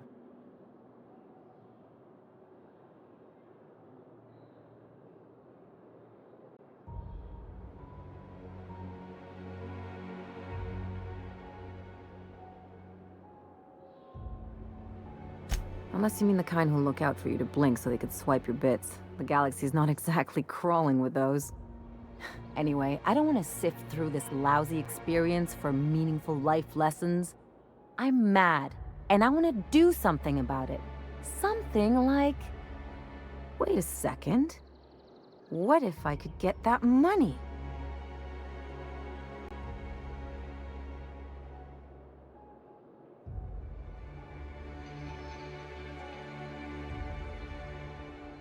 I could open a new account, designate that account holder as a sole beneficiary.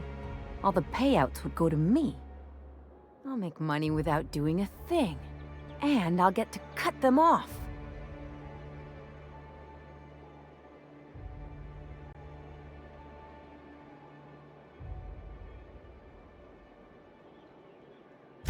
My policy is with the Greater Halcyon Insurance Group. They have an office in Byzantium. Maybe you could use some of your people skills to help me set up a dummy beneficiary account. If that doesn't work, I'm sure we can find one of their terminals and do it ourselves. Something on your mind?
Okay.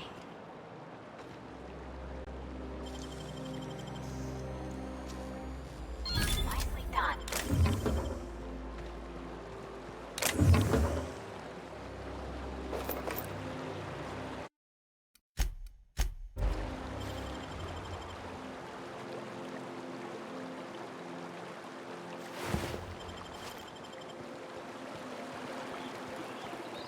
Today's trends are tomorrow's trash.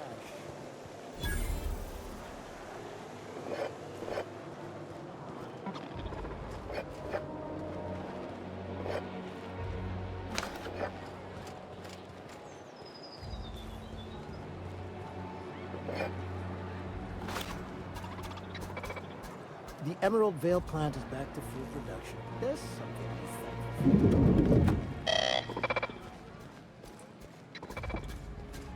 Have you tried our new cocktail sponsored by Rizzo's?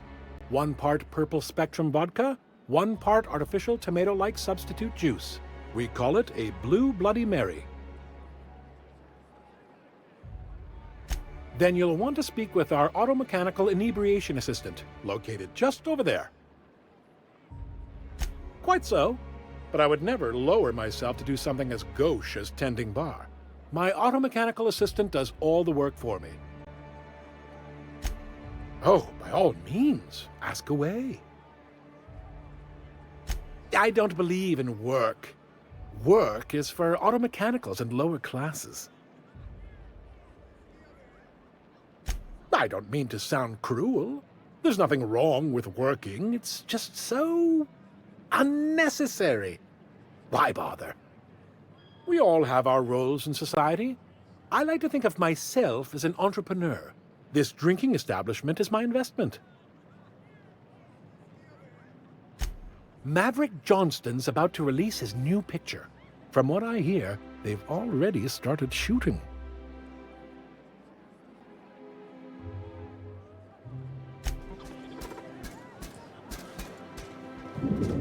The Emerald Vale plant is back to full production. There's something to be thankful for. What do you think you're doing?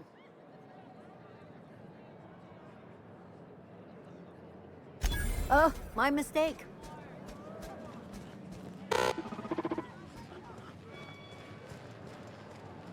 Please allow me to improve. Request confirmed. Banter protocol activated.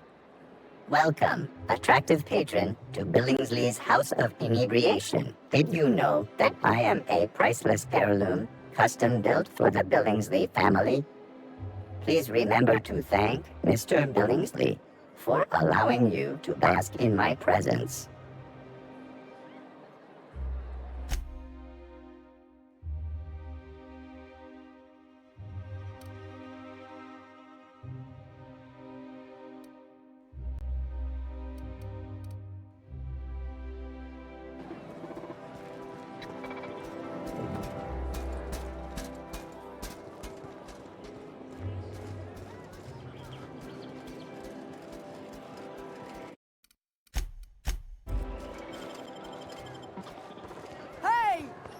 What if...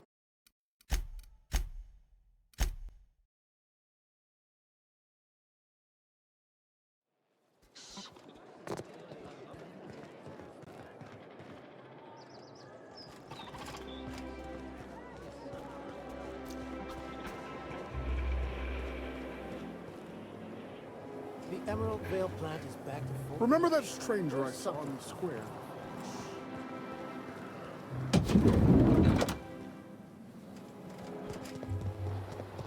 I've always loved that skull.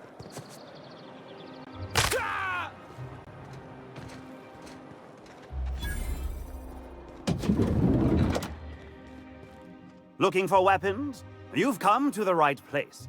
Every Byzantine needs high-quality armaments, and you won't find better anywhere else. Why? To defend their property, of course. 50-bit says he's got a hard on right now. Byzantium is the best of what Halcyon has to offer. It's up to us to protect it. Marauders, dissidents, especially large sprats. One never knows what threat might arise. One can never be too well armed. Who knows when the hordes may hurl themselves at our gates?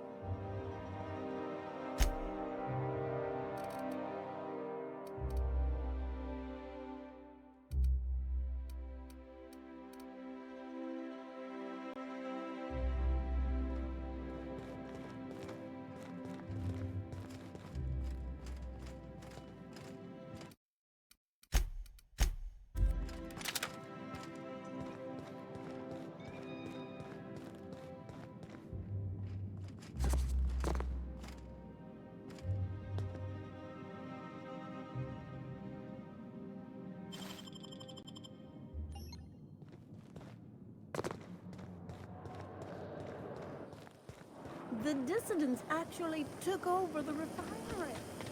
CNP near maple syrup. It's near this complete breakfast.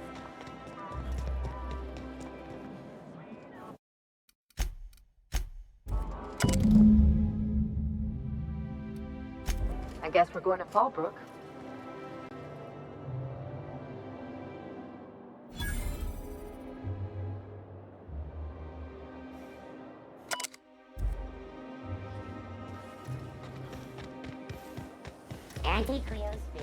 Ooh, down there, a new ship. Doesn't look like any of the corporate freighters. But what would they be doing here? And how did they ever get permission to...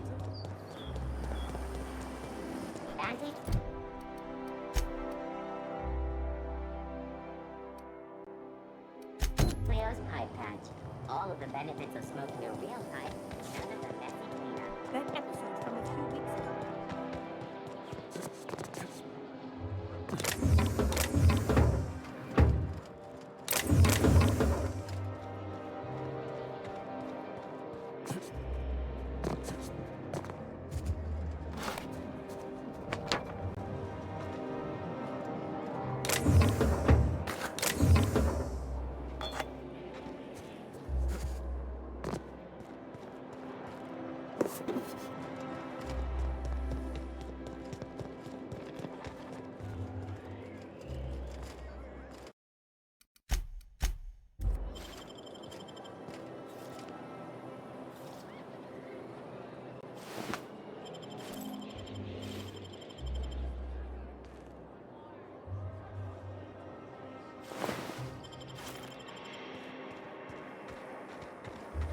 Rizzo's mock apple cider. A hard cider for a hard life.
Resetting threat level.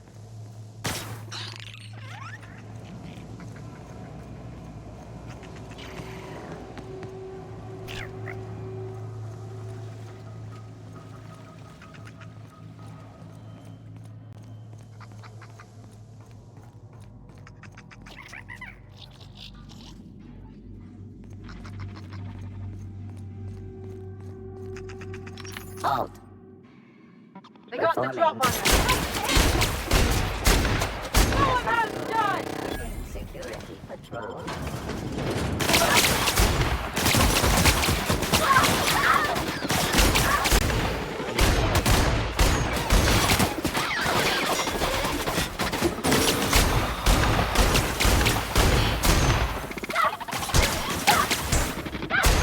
Now, beginning security patrol.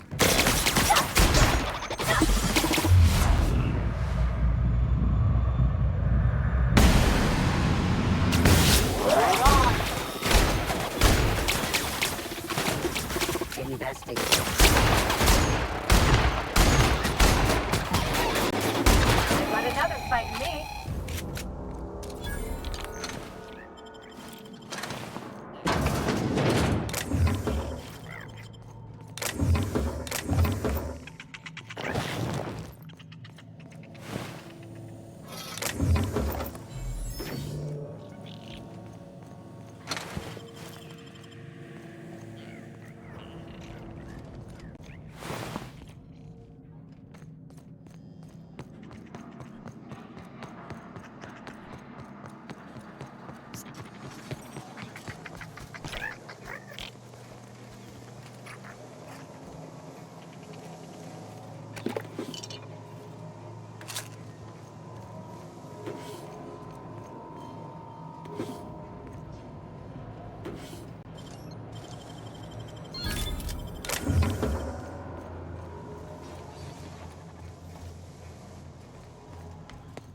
Pro security. Incoming!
go.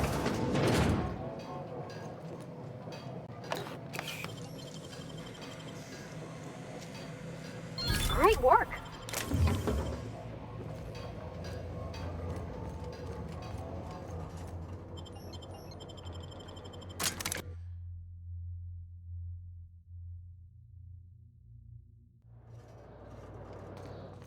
I never could have handled the desk job.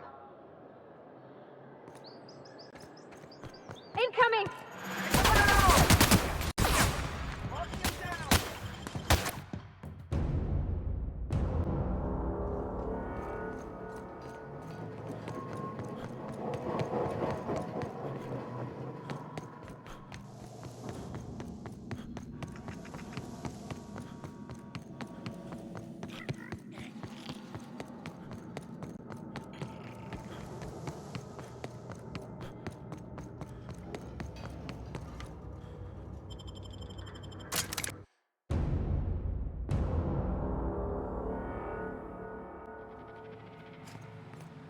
Any luck finding my sprats?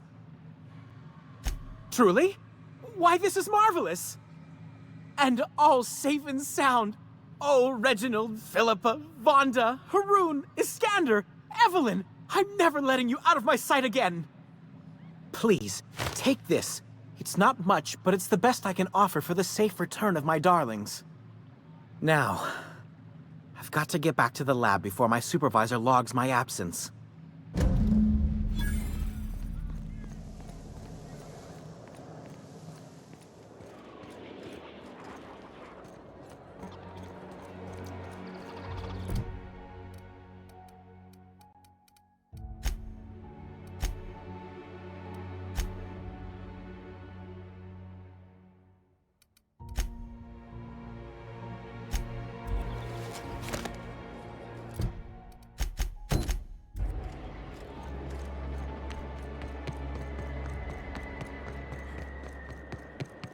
I only wish they weren't showing. Try anti-Cleo. It's better than nature. If I spit, think I can hit that mechanical down there? You'll get in trouble. No, I won't. I'll blame it on you.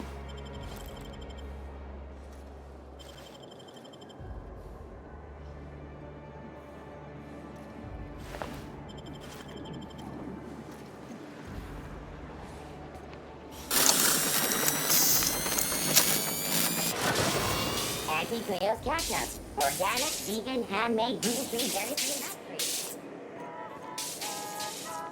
Wouldn't it be something? Something on your mind? Oh, Captain, you see those fine clothes Miss Jolliker made for me? I ain't never owned anything so fancy in my life.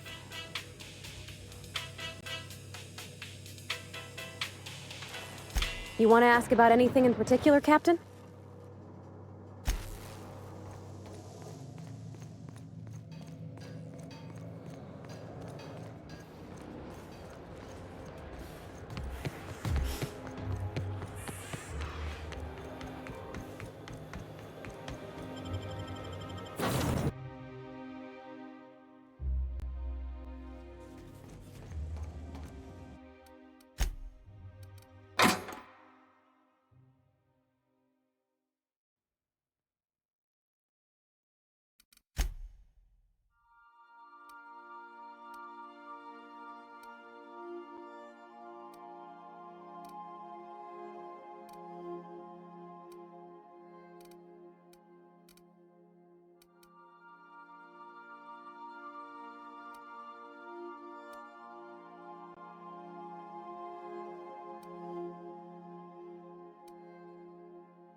definitely won that round.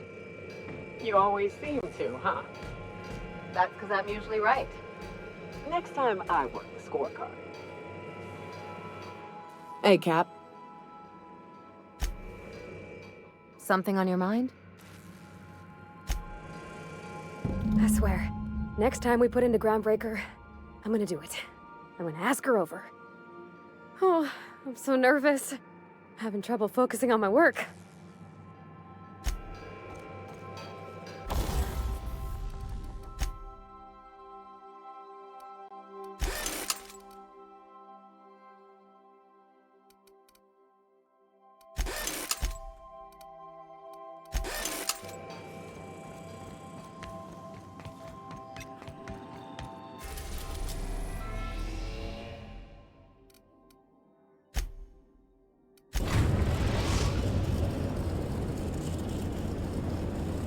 We are now in orbit above Stellar Bay, Captain. No blockade is a match for my piloting skills.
You grew up in the same team, right?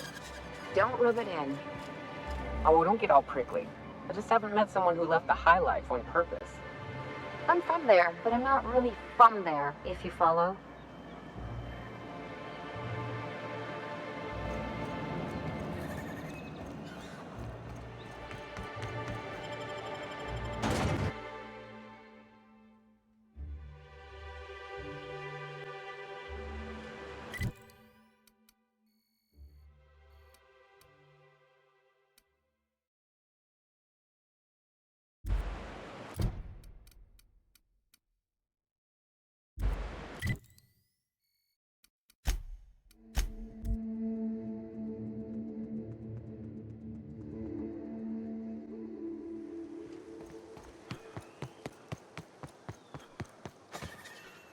I'll thank you to check your weapons at the door.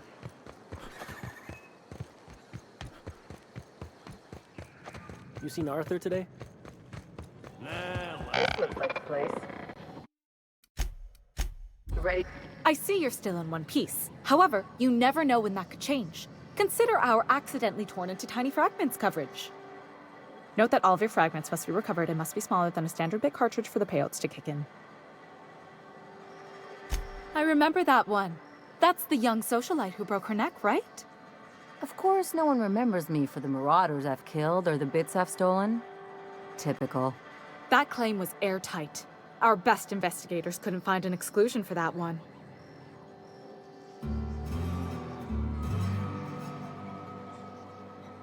Are you serious? Well, we interviewed the parents extensively. They had plenty of awkward childhood stories that illustrated their daughter's clumsiness and capriciousness. Hey, those are entirely made up. Furthermore, the claim spurred a whole line of fashion-related policies. It's become a very lucrative market. You can't, of course. Only Miss Fenhel can assign her beneficiaries. And she's dead. If we let every friend, relative, and acquaintance change a policy like that, people would do it all the time. Imagine the paperwork.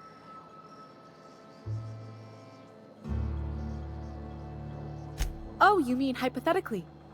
Well, hypothetically, you'd access the terminal in the back room that contains data on all our policies. And you'd, theoretically, add the beneficiary of your choice. But you wouldn't actually do that, of course. That would be fraud.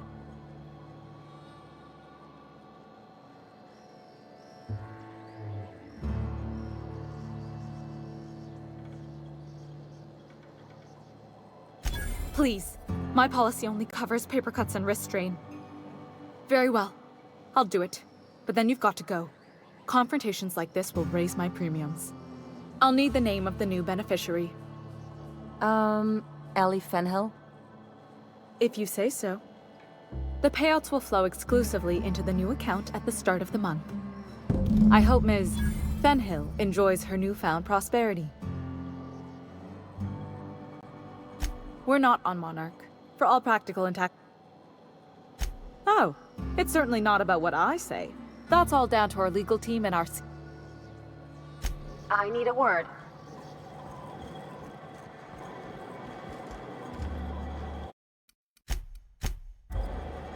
You really did it.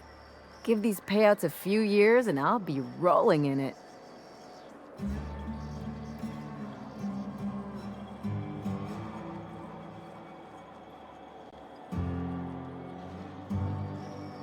I've never been prouder to stand back and watch someone else work.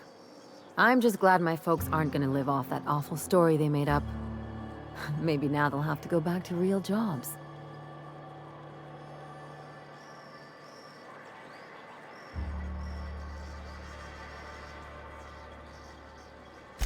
Sure. You did my job, so...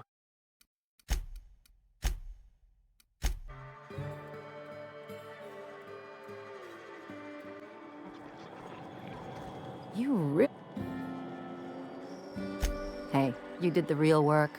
All I had to do was not be dead. I'm just glad my folks aren't gonna live off that awful story they made up.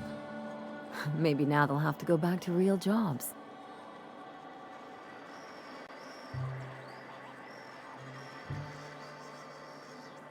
Yeah. The funny thing about getting what you want is then you gotta figure out what to do with it. I've never been much of a planner. Makes my eyeballs itch.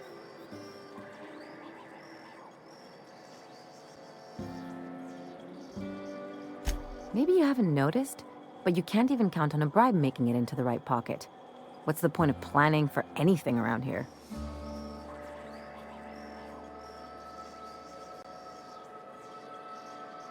Hate to say it, but Halcyon's already there. Anyway, enough of that. You did a job for me, so here's your fee.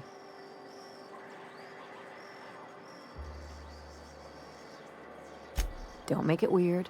Even you've got to be in it for the money now and then. Why else would you go through all this trouble?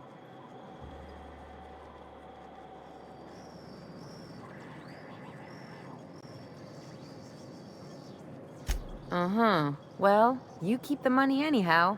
One of us has to look out for your interests.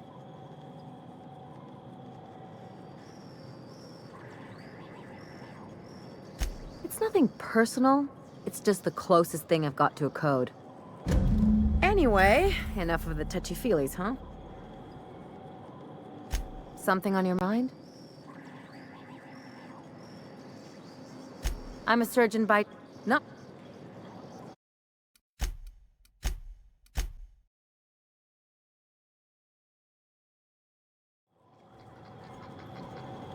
You...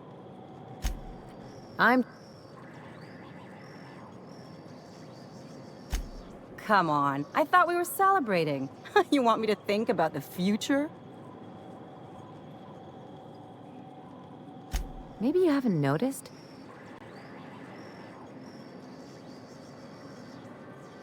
Hate to say it.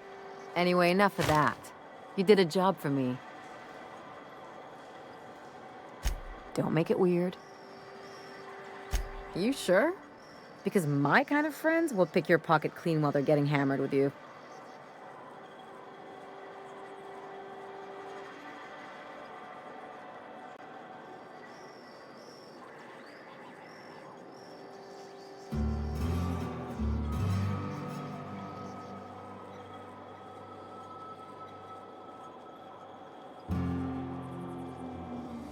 You don't have to get all mushy about it.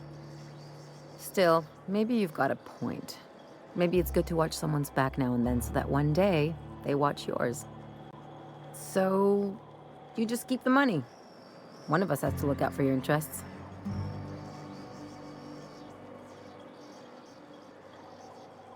It's nothing personal. It's just the closest thing I've got to a code. Anyway, enough of the touchy-feelies, huh?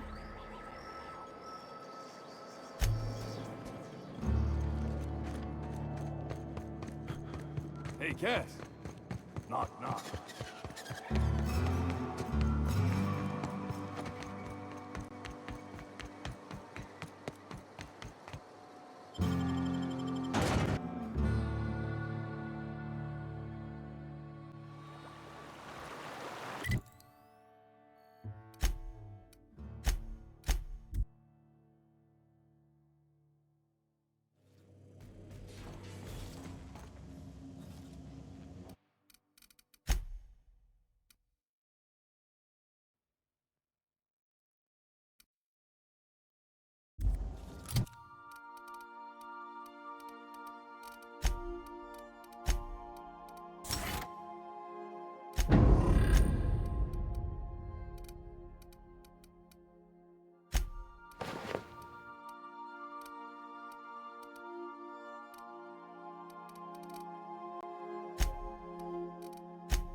Now, hold on.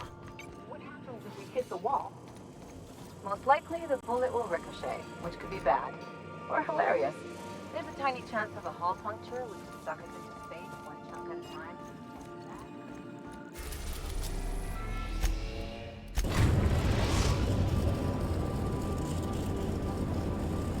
We've arrived at the groundbreaker. Welcome back. Take care.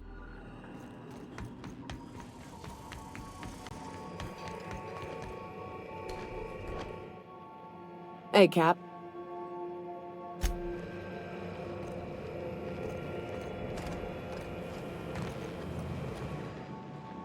Something on your mind?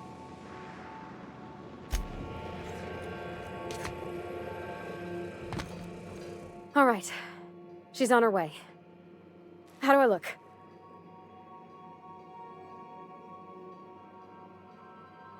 Oh, my hands have finally stopped shaking. All right. Deep breath. Here I go.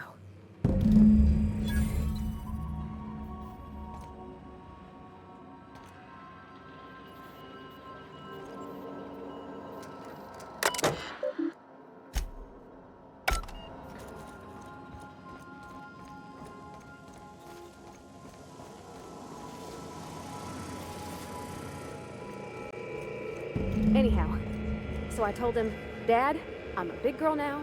I don't need your help. I can do it on my lonesome. What did he say to that? Have at it then. And he handed me his favorite wrench, the one he used for the camera. It's probably half his time. I could see why Parvati seems so happy here. Captain, who's fine?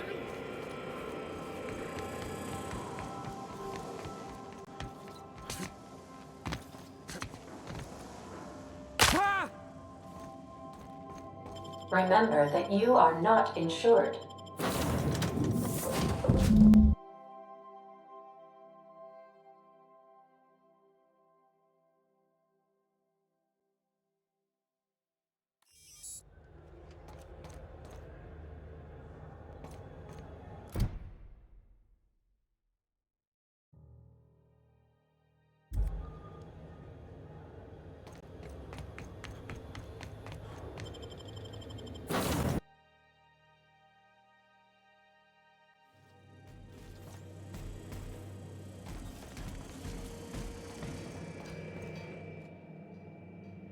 Okay, Captain, she's gone.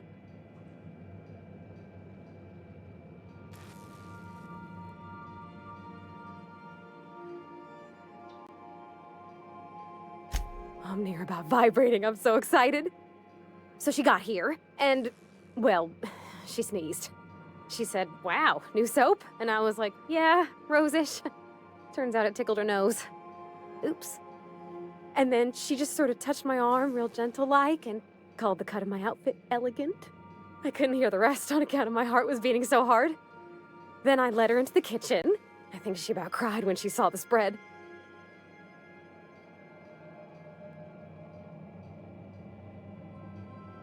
Well, sure you could see, but I thought maybe you'd want to know some of what was said. You ain't much of a romantic, huh, Captain?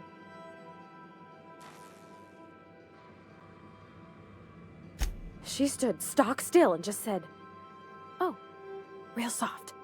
Oh, and let me tell you, I was sweating. And then she blinked and said, is that dustbat casserole? I told her how we got Mr. Raymond to bake it for us, so it was double authentic. Made by a real live monarch person. Well, we talked a bunch over dinner about the things we learned just through messages, stuff we repaired, how I taught her to salvage and she taught me to build. When I brung out the sweetheart cakes, June, she got a little teary, said she had a thing she needed to say. But I stopped her because I wanted to say it first. I never felt so bold, Captain.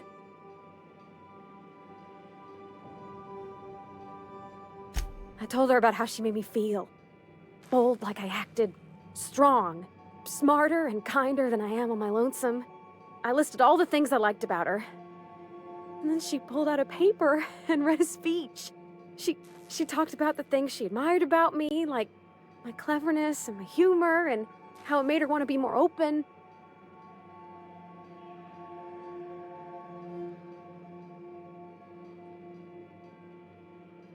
She was worried she wouldn't get the words out right, especially after that message about Isabel. It's sweet. Anyhow, when she wrapped up, I asked her to be my girlfriend. And Captain, she said yes! And then she sneezed again, on account of the flowery soap. We talked about it some. I told her I wasn't sure how it would work, how I've had a bad time of it in the past. She said we'll take it as it comes. Fix things together. Share meals, talk. Maybe she could rub my shoulders when they're sore. I said I might like that.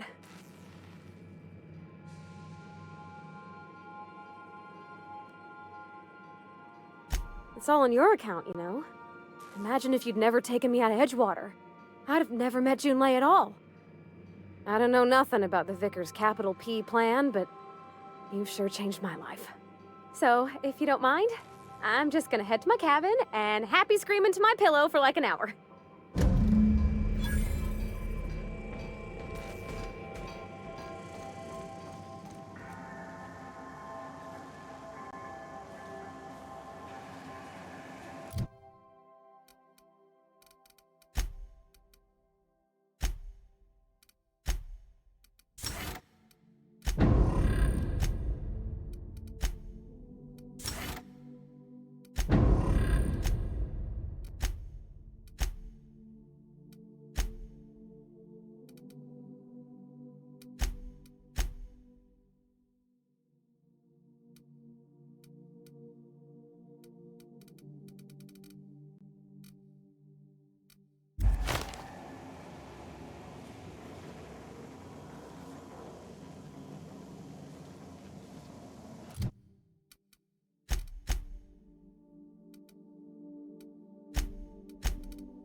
Well, hey there, Hullhead. Clawed your way out of the groundbreaker at long last? Uh-huh. Oh, sorry, were you expecting me to say something? Maybe a long time no see, or a you've aged, old man?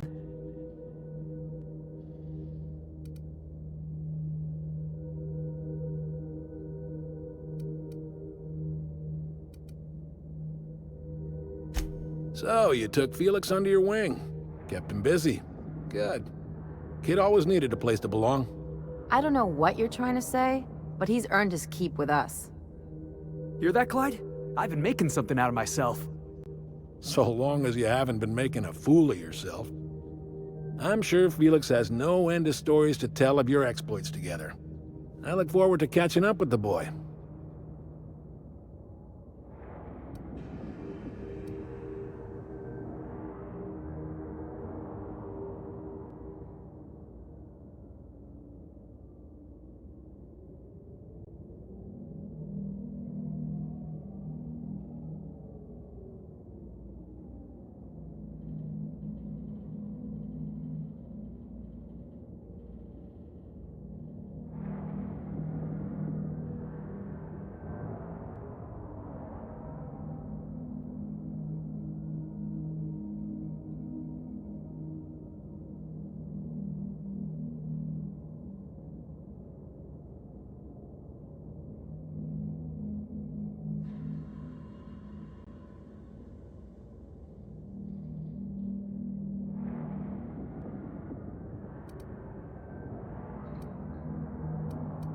I'm working on something.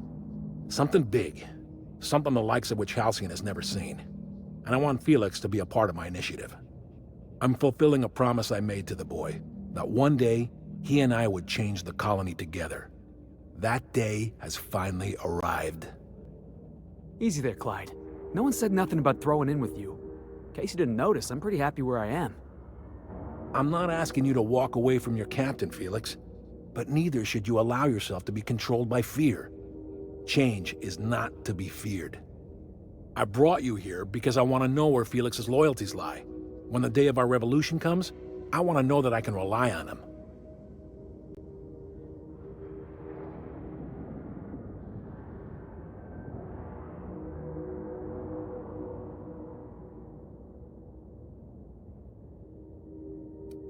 Everyone in my crew proves their loyalty. No exceptions. Not even Felix. I want you to deal with a traitor for me. Name's Trask. Kill him, and bring me proof of his death. His ring should do nicely.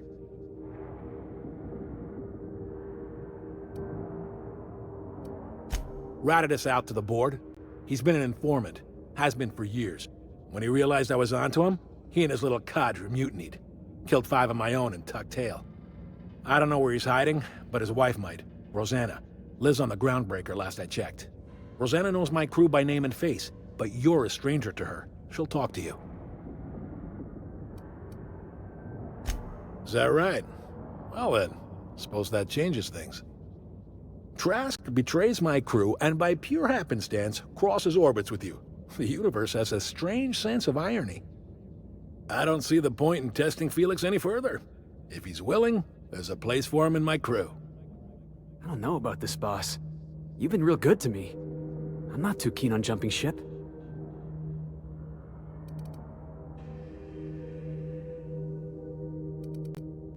Sure, boss. Whatever you say. You don't have to do this. You're a free man, Felix. Free to disobey. Then I choose not to get on my boss's bad side. Sorry, Clyde. If you wanted me on your crew, you should have been the first to ask. Then I suppose there's nothing more left to be said. Goodbye, Captain. I doubt we'll cross orbits again. Don't get used to me saying this, but maybe I was wrong about Harlow. Captain, I can't stop thinking about that business with Harlow. I was sure he had an angle.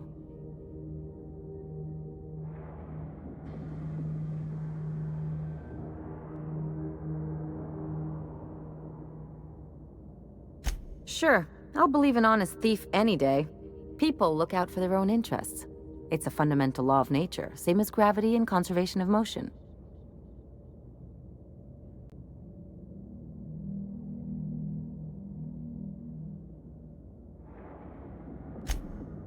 Sure I can. In fact, I bet you I live a lot longer.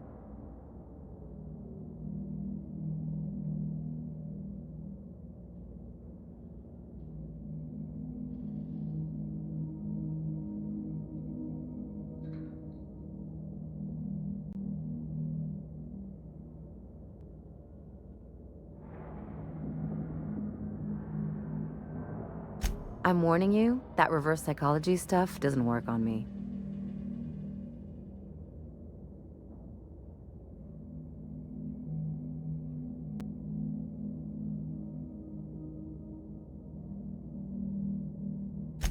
Sure do.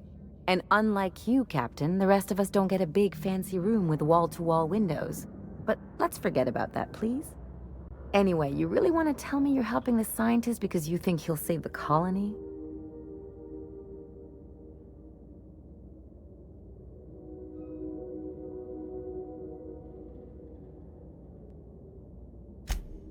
And here I thought I'd seen it all. This galaxy must be bigger than I'd thought. Enough about Harlow, though. Anything else?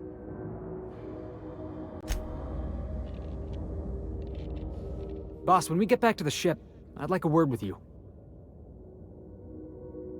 Yeah, boss? So we just sat around a table talking about a severed arm. Of all the weird things that happened on this ship, that ranks somewhere in the middle.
You ever watch The Masked Marketeer?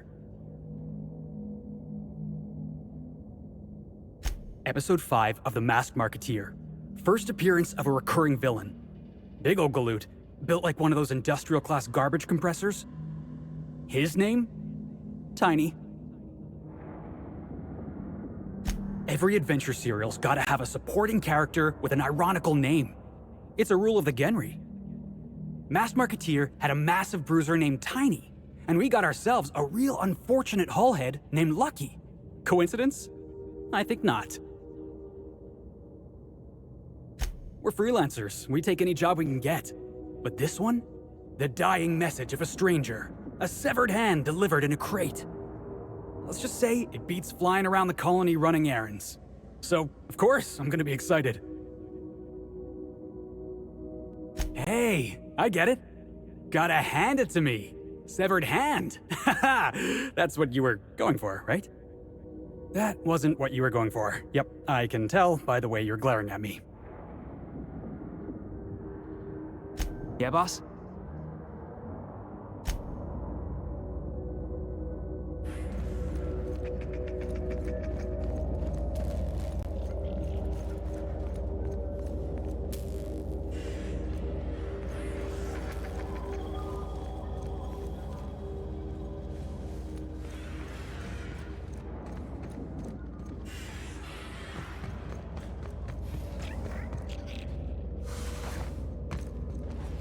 Okay.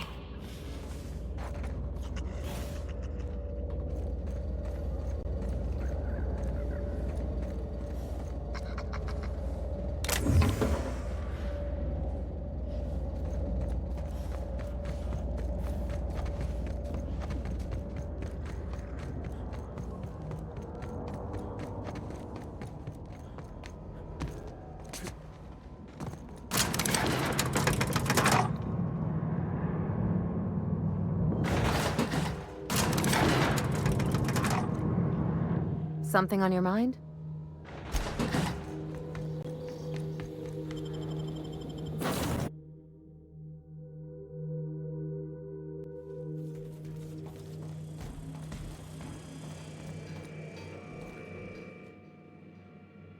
I could probably spend years fixing this boat.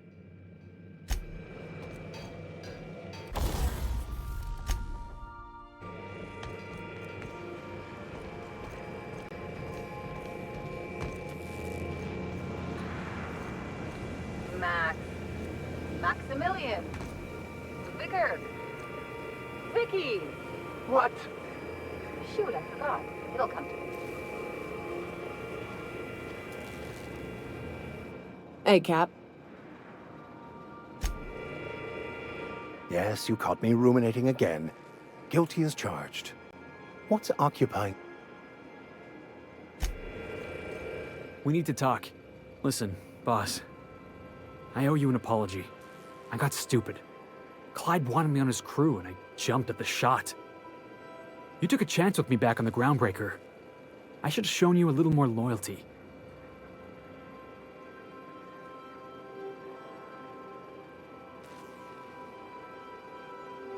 Nah, Clyde wasn't important. Knowing you can count on me, that's important. There was something else on my mind, honestly. I've been trying to make sense of all this business with Clyde and Trask. Something about this whole affair leaves a bitter taste.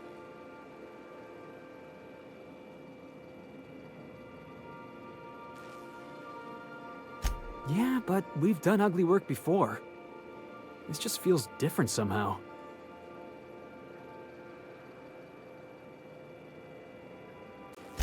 Yeah, you're right.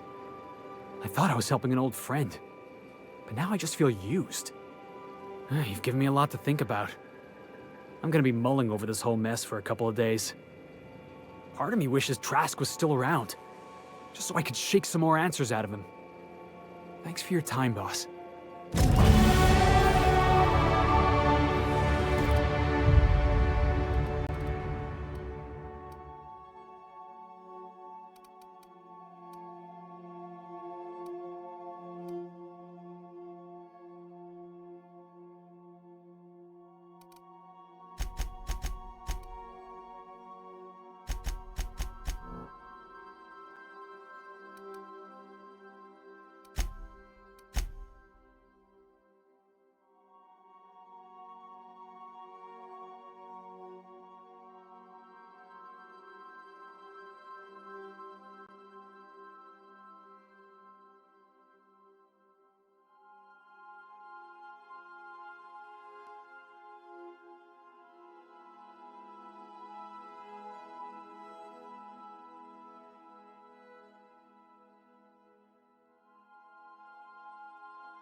Something on your mind?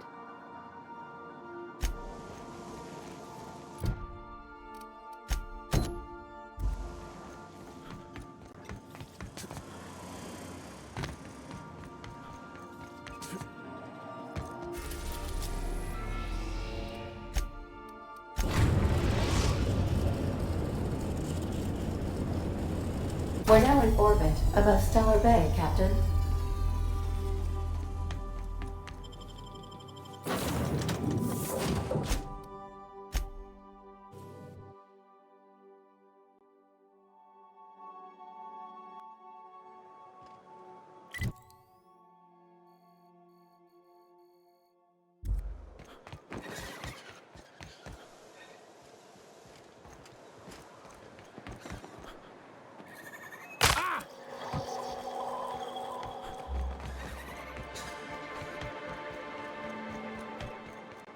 What was it like being one of them? Top runners? Hey, my parents and their gold-shitting friends are top runners, not me. It wouldn't shock me if those fluffed-up hull heads actually did pass gold. They've got pills for that, and that's not even the weirdest thing I've seen. It ain't? Well, now you've got my interest.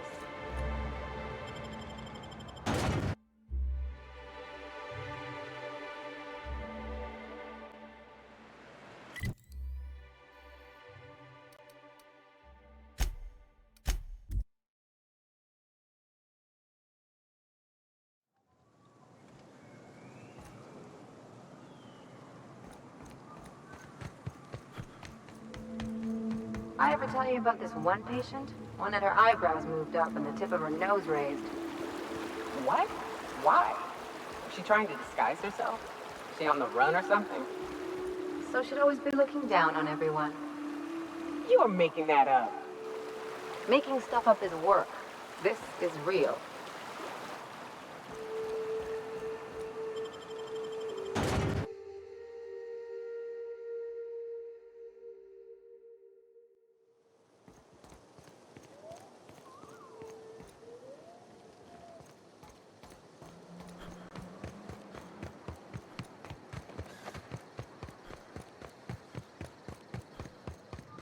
You seen Arthur today?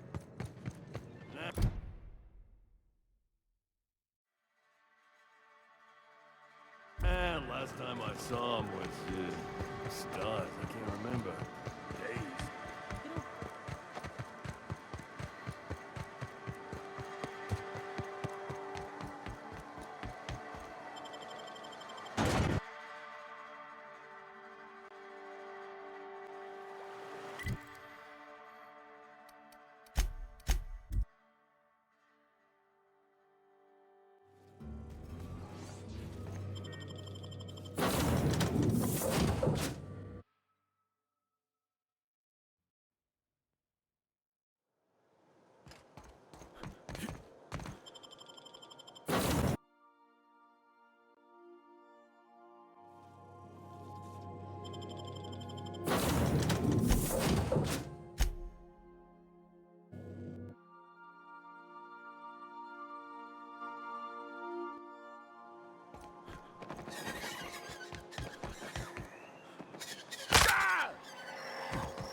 I do not understand why you would discard the birthright destiny is bestowed upon you.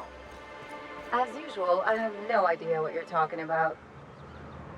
So many yearn for the opportunities you disdain.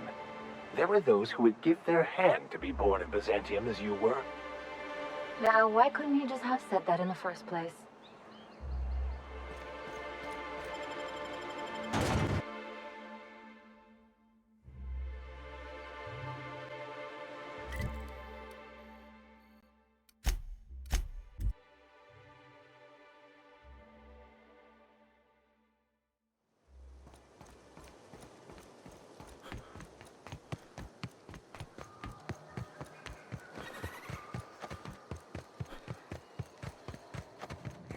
Hey, Cass. Knock, knock. That's not how the game works.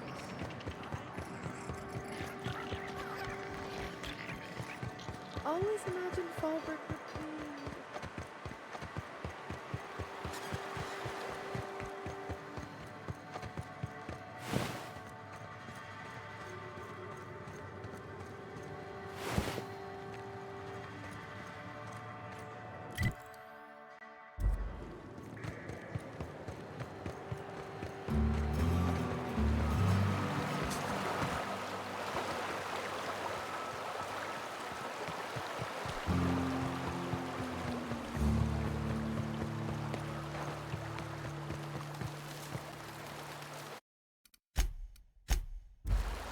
What do you want?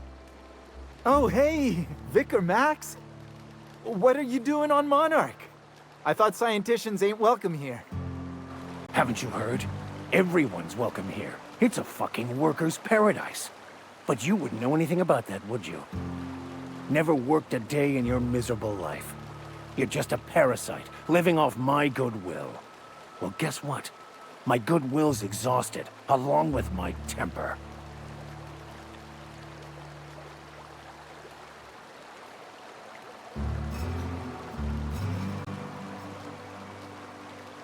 This is the guy who told me about the book while we were in prison. I lied about finding a scholar. But I don't care about any of that anymore. I just want to inflict massive amounts of pain on this guy.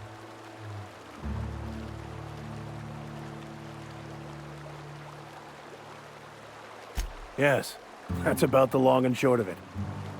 Now, where were we? Oh, that's right. I was about to beat you.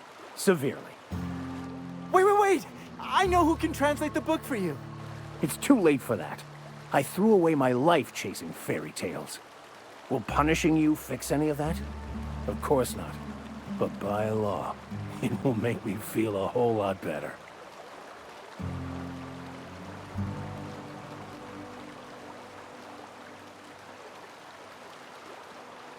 I wholeheartedly concur. Now, where were we? Oh, that's right. I was about to beat you. Severely. Wait, stop! Please, just listen to me. It was stolen from some sort of expert on philosophism. Weird hermit lady on Scylla. My father used to deliver supplies to the mining outpost there.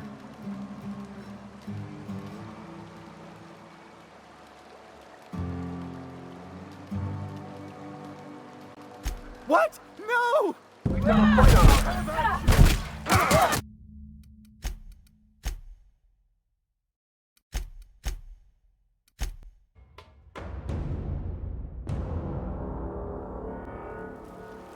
What do you want? Haven't you?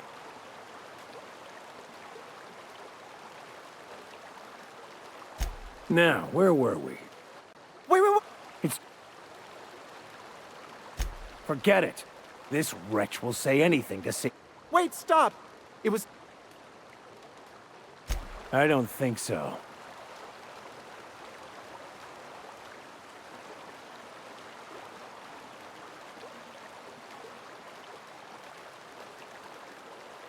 Fine.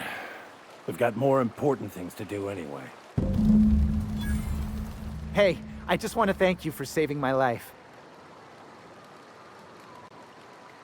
Exaggeration? Has the vicar told you what he did to old Lem? He's still eating through a tube last I heard. Look, what I may or may not have done to some degenerate during a prison brawl is old news. I'd rather not discuss it. Hey. Look. I want to thank you for talking some sense into me back there with Cheney. It has been a long time since I gave in to my violent enthusiasm.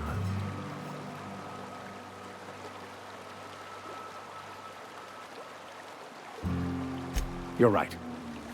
I owe you an apology. I've been so obsessed for so long, I couldn't see anything else. You offered me a place on your crew, friendship, and I used you to get to Cheney. And even then, you saved me from myself. I don't know if I could live with myself had I gone through with it. You owe me nothing, I know, but I'm begging your forgiveness.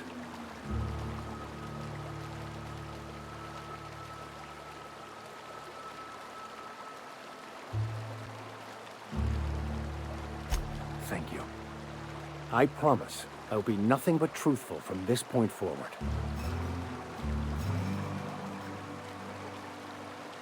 You never asked.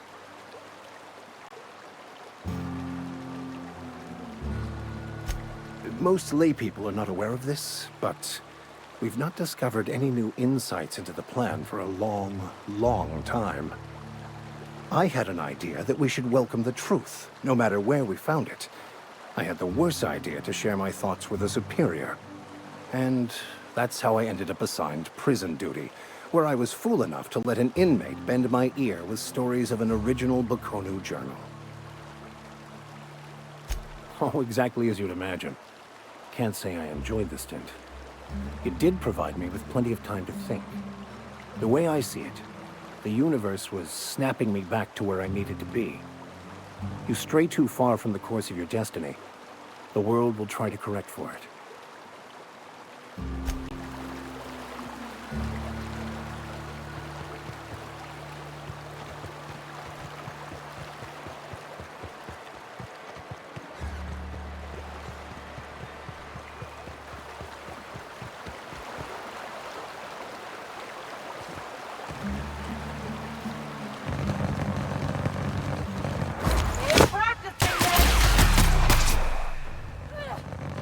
That was fun!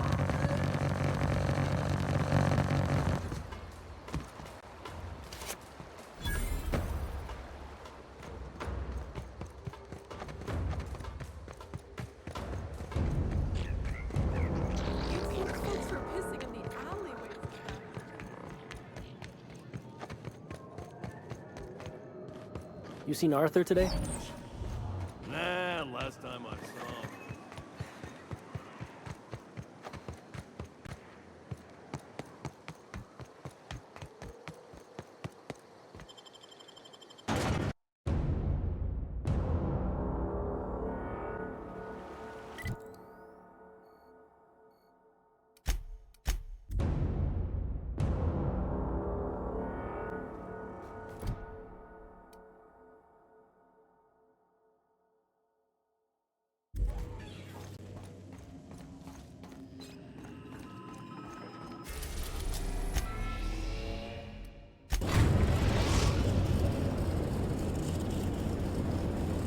Destination reached. Scylla.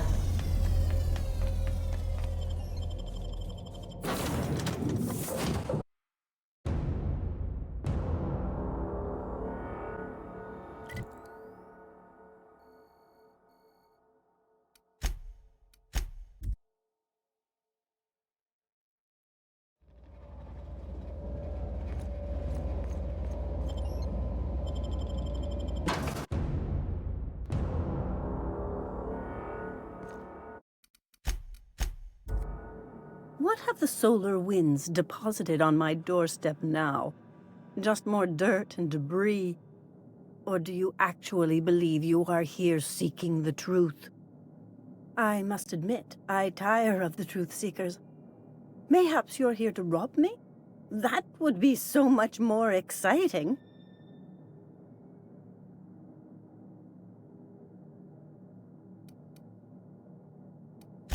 We've been told this was once yours.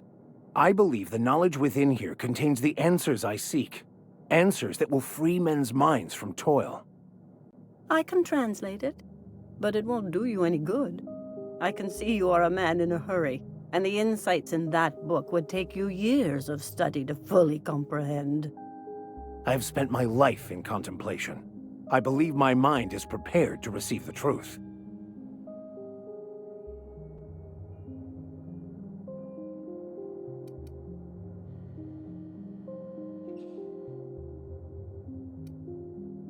There is one way that can speed up the process.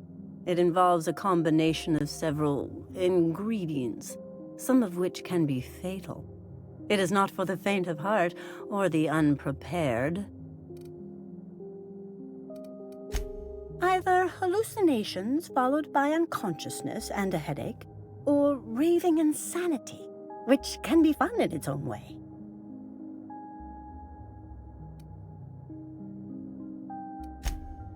A crass way to put it, but yes, chemicals that can expand or destroy the participant's consciousness. And I believe he may be right. There is both violence and peace warring inside you, Max. This process would be extremely tenuous for one such as yourself. I'm committed, no matter the cost. I'll supervise, for safety purposes.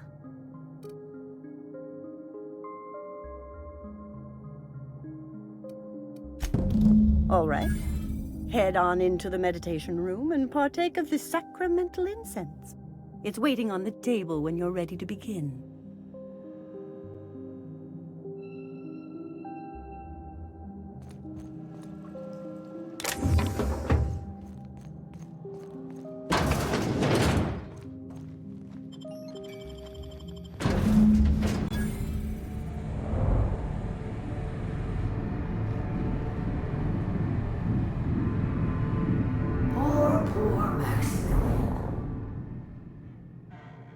Maximilian, why are you still doing this? You've been fighting against the world since before you left home. Haven't you figured out yet that the more you fight, the more pain you cause yourself? Mother, you're dead. You can't be here. I knew this was too good to be true. These are just cheap hallucinogens that have...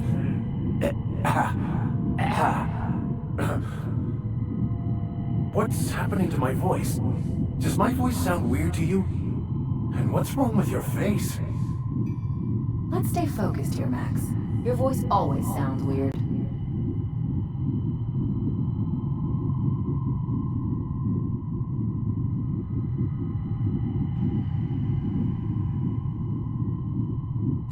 We are obviously the victims of a tasteless joke being perpetuated...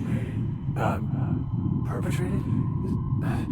I mean, we're being made fools of, aren't we? When I get out of here, I'm going to show that hermit what you get for messing with me. Maximilian, always ready to give up, to lash out, always searching for answers, but always in the wrong place, never looking inside himself. We came here so you could learn how to not be an ass, Max. So, stop being an ass.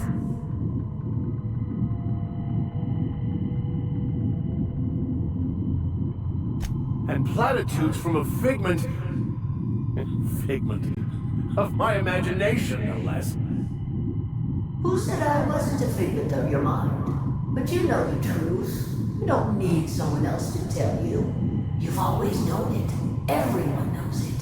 They just won't see it. We're overwhelmed with stories from our earliest days. The stories others tell us, and the stories we tell ourselves. These stories are how we try to make sense of our lives, but they are not real, are they? They're just stories. You need to drop your story and see the truth.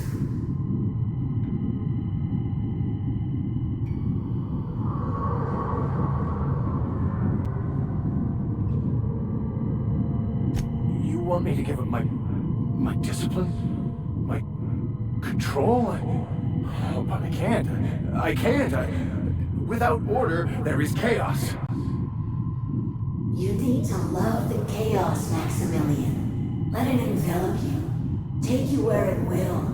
Besides, you really have no choice anyway. No, that's not true. The basis of everything is order, not chaos. It's true, I know it is. So did you.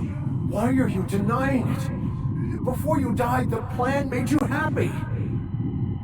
No, it didn't. I made myself happy. There's nothing holding you back but you. If you can't understand that, you will never understand anything. Goodbye, Maximilian. This whole thing, it's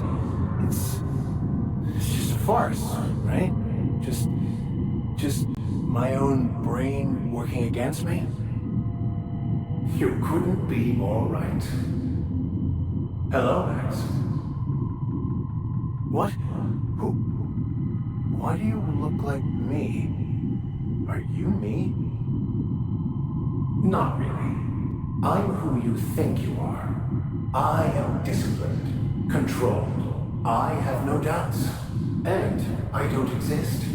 Yet you have judged yourself against me your whole life. Why? Why do you berate yourself for not being me?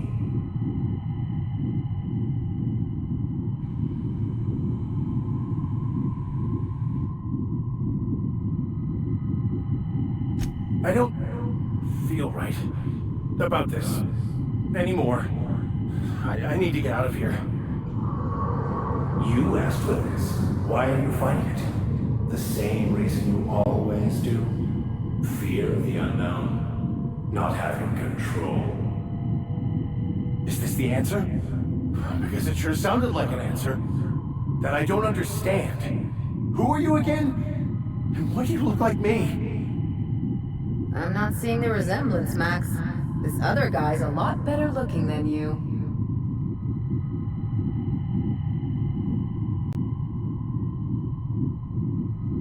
He's not looking for the truth. He's looking for a new way to organize reality in his head. A new story of the happy you, the contented you. Me. That's not... It can't be right. I've only been searching for the answer to the equation because it will set us free, won't it? How? By removing the need to make any decision, to have your life completely controlled, the illusion of certainty. Your obsession allowed you to avoid the real question. Who are you? I'm Max. Me! I'm real. You can't convince me otherwise. Please don't convince me I'm not. Can we try to convince him otherwise?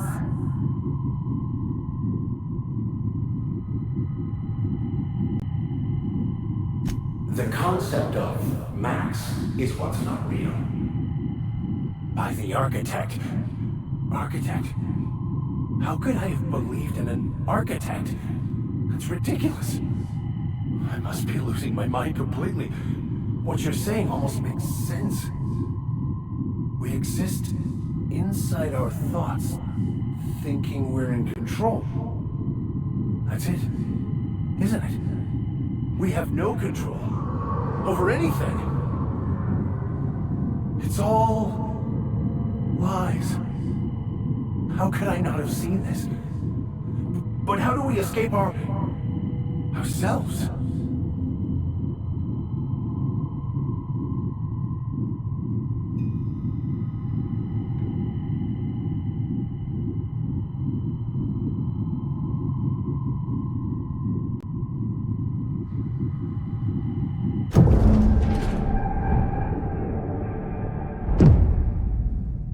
I see you're back with us.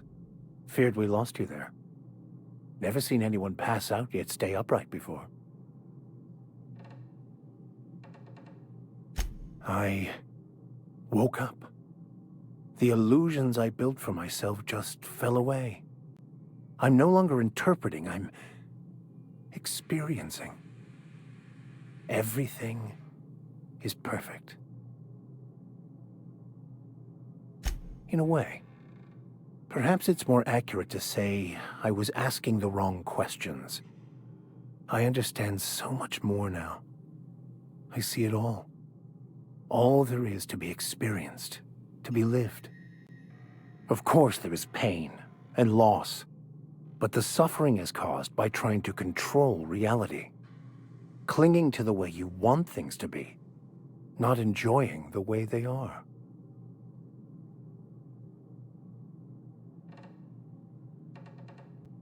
I am content. I've finally found what I was looking for, even though I was looking for the wrong thing.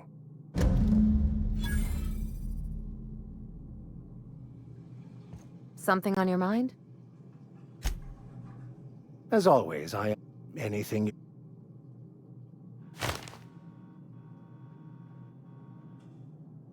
I wouldn't say my parents disowned me, strictly speaking. But before they died, they accused me of thoughtlessly abandoning them. I couldn't understand it. I was only trying to make them proud by becoming a better vessel for the plan, to feel the joy they felt. I was so certain my potential was wasted as a laborer, and was willing to risk everything just to prove to them that they were wrong. I was lost, misguided.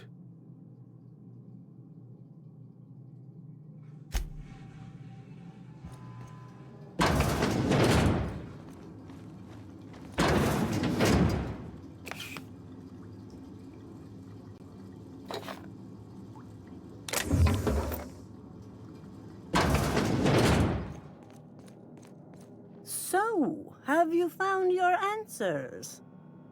Not so much found as finally listened. Yes, it is quite the convoluted maze we build for ourselves.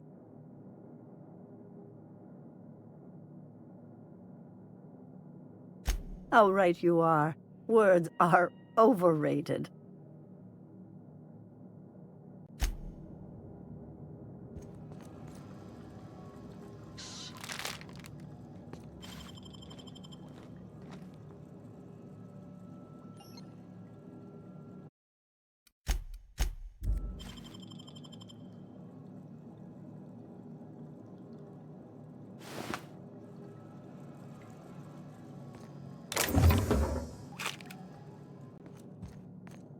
I hope your answers you have found are satisfactory. Not really. If they're...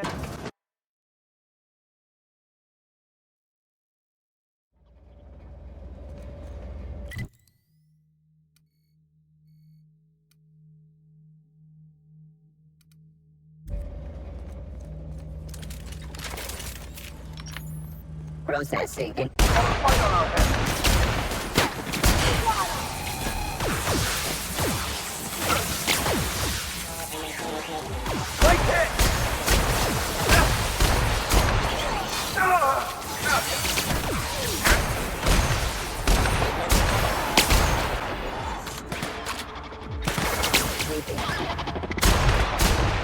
That does it. Time for a drink?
The groundbreaker has approved our request for docking, Captain. You're free to disembark. Stay safe out there.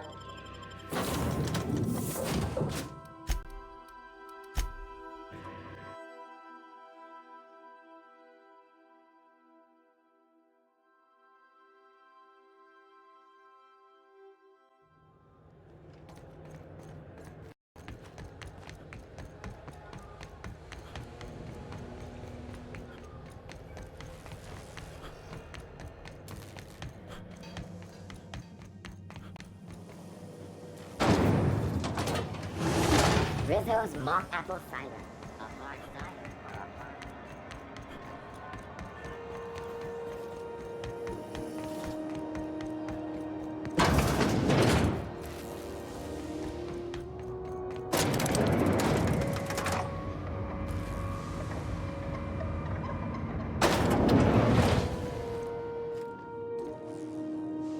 Doc Fenhill.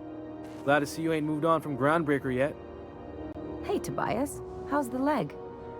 Good as you left it, ma'am. Still bends and everything. Took some extra lead while I was on a job. Ellie here patching me up good. The other guy thought his ship was perfectly operational. I told him it was salvage. We disagreed. I won. Workplace hazards, Captain. Pretty routine around here. That's a good question. Yes? Yes, that sounds right. I'll make sure to include that in the new employee salvage tutorial.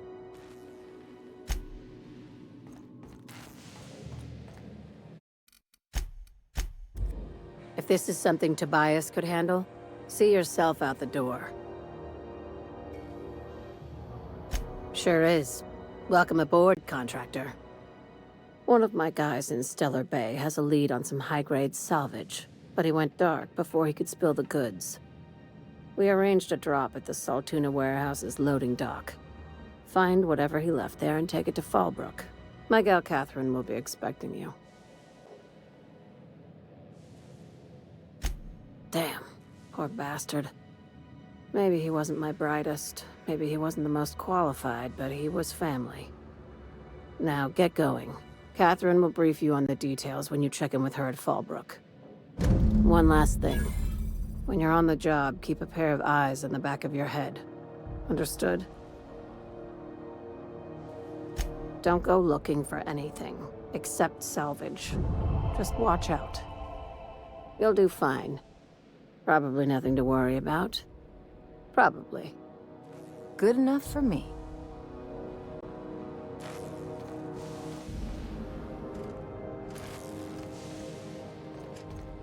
You've been keeping busy. Catherine doesn't know. Hey.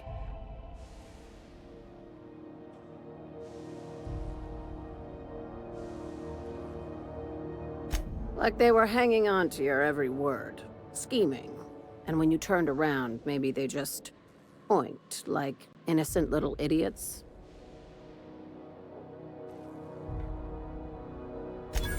I knew it. I'm probably getting worked up over nothing. Just try not to think about pigs. You never know, you know? I've got a lot on my mind, but it's nothing that concerns you. At least, not yet. Nothing's wrong. And if you think something's wrong, you should unthink it right now. Want to run that by me again? I'm juggling 2 jobs, a case of the shakes, and a contractor who asks too many questions. You're concerned about me. I get it. It's cute. But I'm your boss. If I ever seem uneasy or stressed or existentially horrified, that'll be my business until I decide to involve you. For the record, everything's fine. F-I-N-E, fine. My guy in Stellar Bay had a lead on some salvage. Find the lead and bring it to Catherine Malin at Fallbrook. She'll take it from there. A few of my contractors run flights in there and out again, working around the board embargo. We keep the community lubricated with a steady supply of booze and unconventional erotica. Byzantium kids with more money than sense can thank Sublight for their good time. One of my guys filmed a Raptidon grinding on an automech. Didn't end well for anyone, including the cameraman. When the board pulled out of Monarch, they buried or sealed anything they couldn't carry off-world.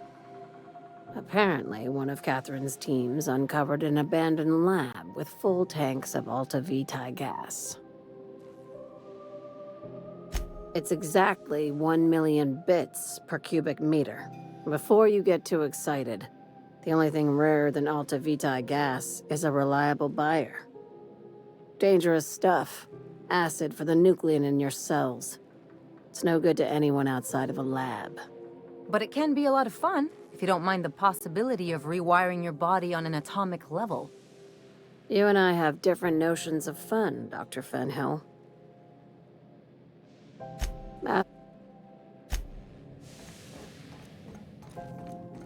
Sublight's always got plenty of work.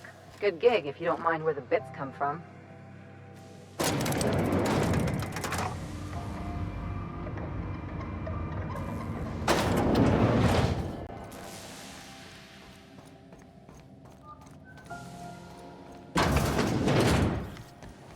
CNP worst.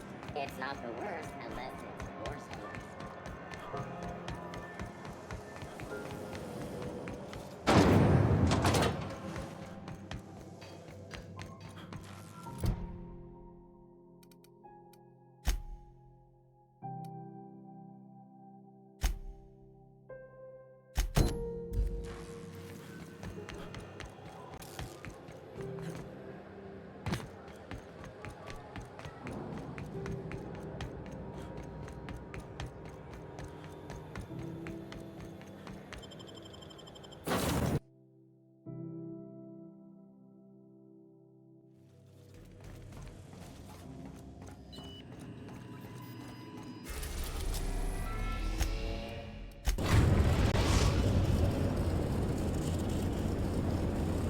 We are now in orbit above Stellar Bay, Captain. No blockade is a match for my piloting skills.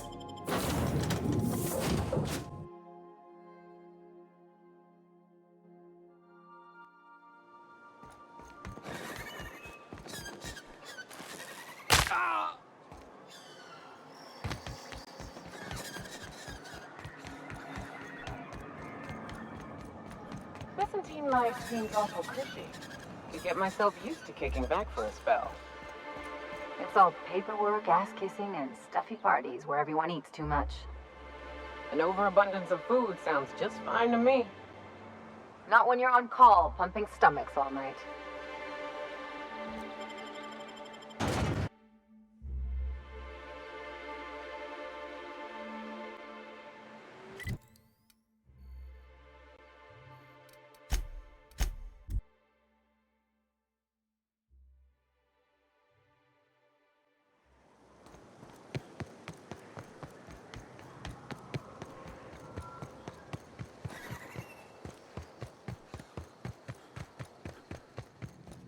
Hey, Cass.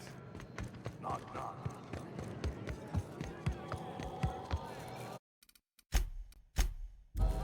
Judging from the blood spatter on your shirt, I take it you visited my favorite cleaner?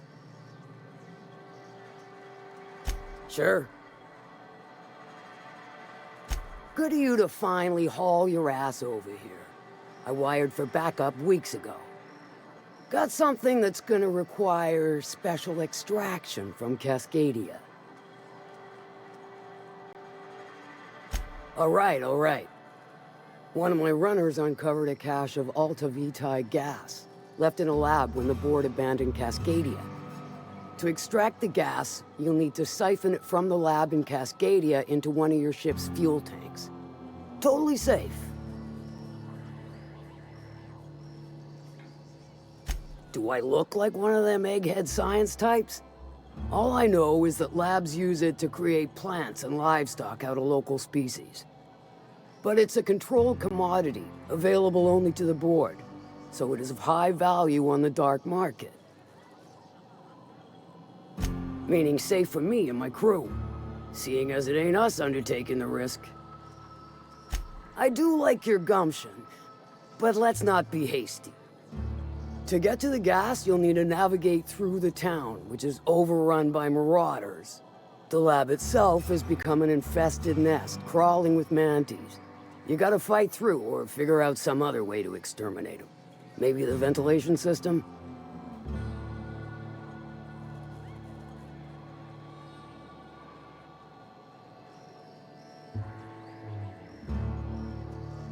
I'm a doctor, not a vet. But what's the worst that could happen? I shall leave the details to you. Now, after you clear the mantis nest and reach the storage room, all that's left is to get the gas flowing into the fuel system. The task will require someone with technical skills. Or you could force it through with a plasma overload. Don't recommend that option, though, unless you want to get dead. Dandy. Did I mention the gas is of an extremely volatile nature? Handle it with the utmost of care. Once you've got our goods, take them to the groundbreaker. Lilia's fencers ought to handle the rest of it. I've marked the coordinates for you to the lab in Cascadia. Use the passcode Antediluvian on the terminal to get in. Best of luck, Fixer.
Remember, sublight, you're looking for Ms. Malin.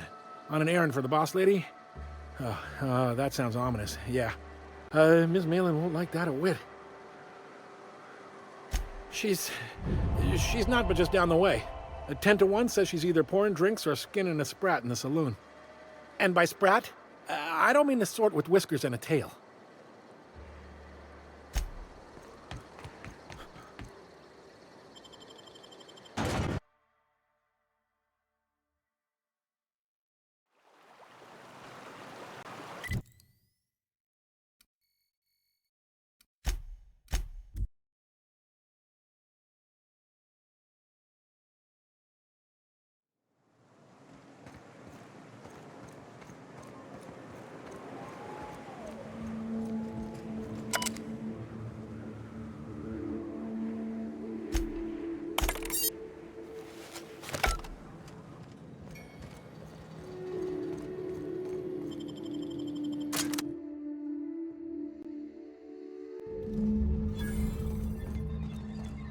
I bet nobody set foot in here since Cascadia fell.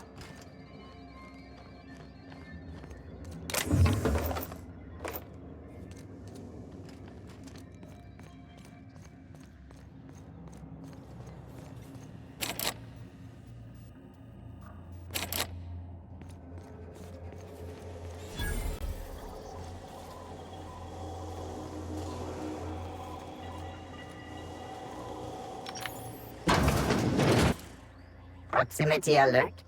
Biology human. Protocol kill all plants. Suspended. Present your Rizzo identification credentials or prepare to be downsized. Attempting to disengage security protocols without proper authorization is a fireable offense. Priming weapons. Executive level password accepted as identification according to employee ID protocol A-3501. Welcome back, Doctor. Be advised. Mantisaur threat level is petrifying purpleberry. Please use caution. Mantisaur wounds are not covered under Rizzo's health policy. Have a productive day.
traps everywhere.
Incoming!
I won't tell.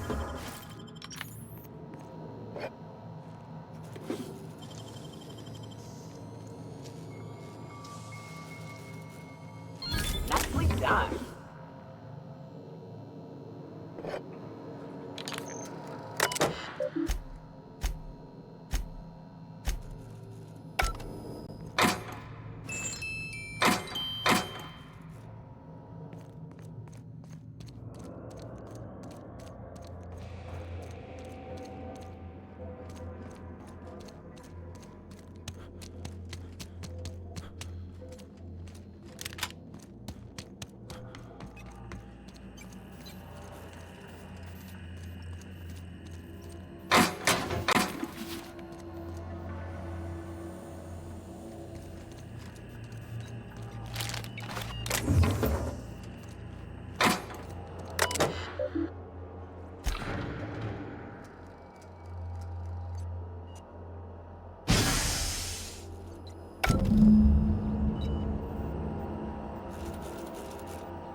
System.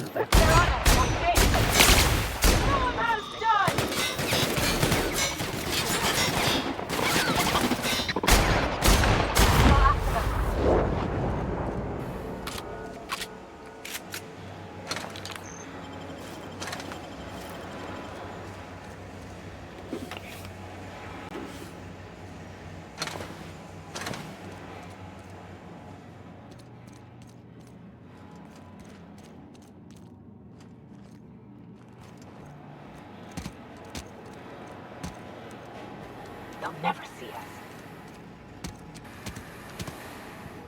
That's enough loud. Watch yourself! You're hurt! On to get that one!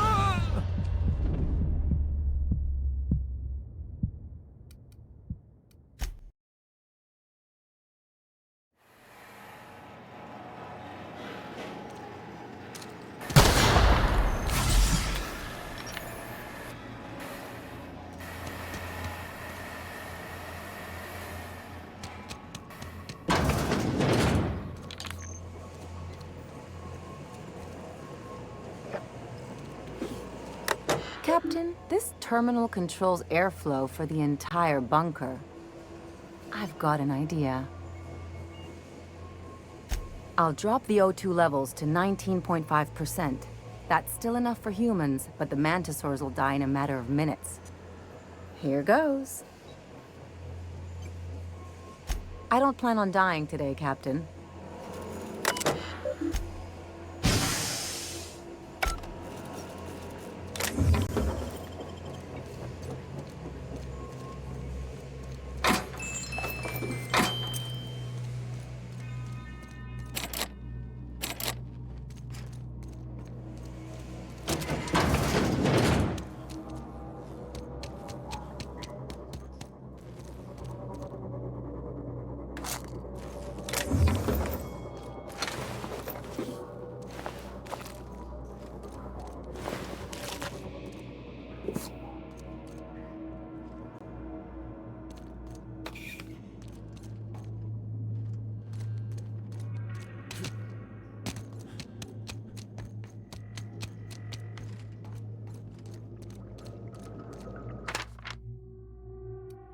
This is why. Gotta admit, I ain't got a lot of sympathy for someone willing to experiment on themselves. Or any person, really.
Our fuel cells are now primed with Alta Vitae gas. As the organics say, let us hope we do not explode in transit to the groundbreaker. Welcome back. Goodbye.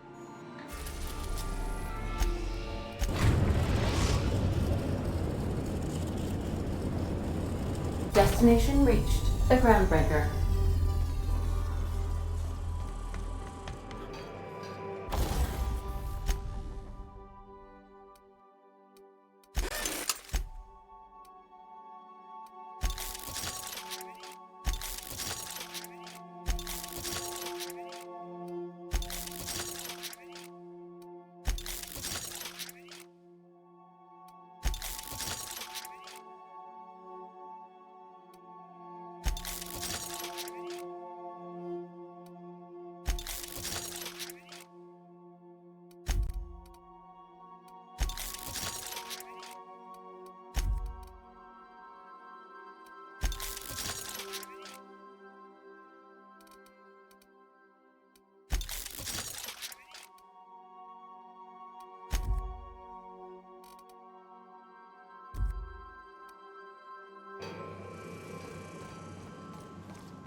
CNP burst pockets can be macromed in 2.5 seconds.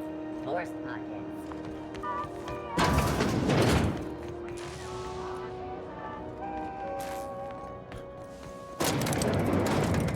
What's up? Something on your mind?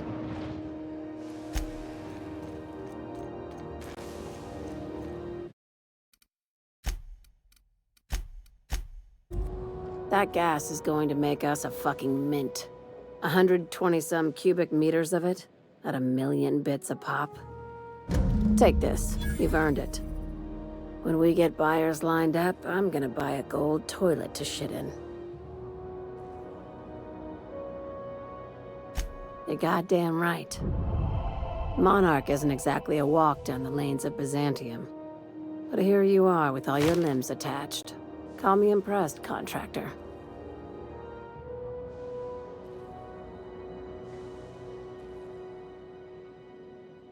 No one you saw, anyway. Glad to see you're looking out for yourself. I hope you kept the Unreliable's engines warm, because I got another job lined up for my new favorite contractor. You're gonna salvage me a space station. Heliospheric Research Station 1084, to be exact. I want it. Cobwebs and all. Interested? Looking to expand, huh? Fallbrook ain't big enough for you? This opportunity won't come around again, Captain.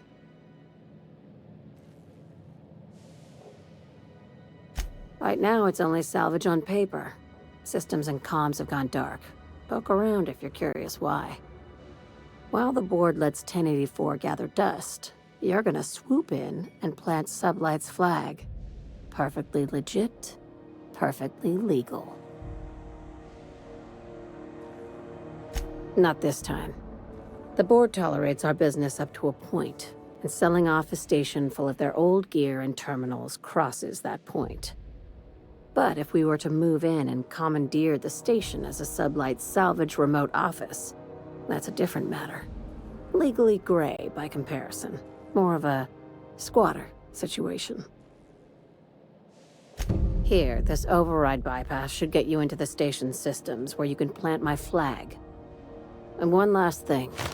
When you get there, make sure you aren't followed. We wouldn't want that.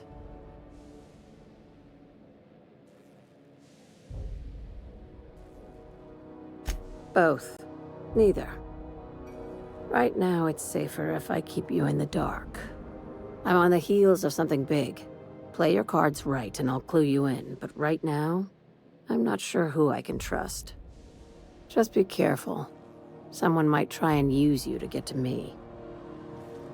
Don't forget about the research station. No, of course not. Why? What have you heard? What did they tell you?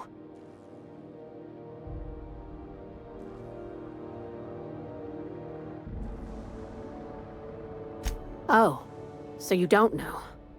Good. This is all very complicated, but you should watch out, in general. Don't trust anyone. You're a fast learner. I like that. I'll say this.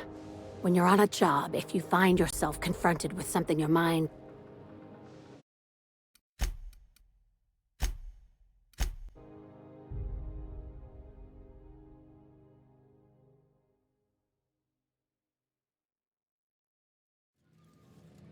Don't forget about the... No. Bullshit. If I kept a spreadsheet of my concerns, which I do, company loyalty wouldn't be on it, which it isn't. This is all very complicated, but you should watch out, in general. Don't trust anyone, including me. You're a fast learner. I like that. I'll say this. When you're on a job, if you find yourself confronted with something your mind can't quite process, don't try and fight it. You just run.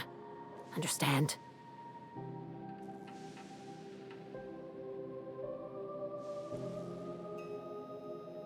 That's good. With any luck, we won't need to bring this up again. No kidding. The board sure wanted that place kept secret, and not just because of the pricey salvage. Huh. That's new. When the board wants to experiment on colonists, they usually just release an exclusive line of products. It takes deep pockets to move a research staff off-world. I'd bet you my desk they were mixing more than just soft drink flavors. Wow, that sounds spooky as fuck. And frankly, I'm a little jealous. Damn, now I've got to see that for myself. Morbid curiosity gets the better of me every time. Be careful out there, contractor. I'd like you to commandeer...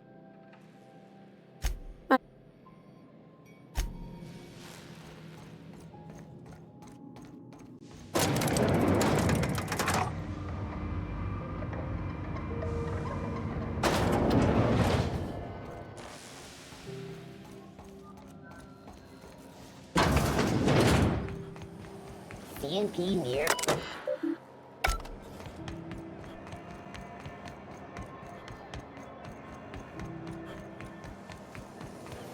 Rizzo spent one row after just the rainbow.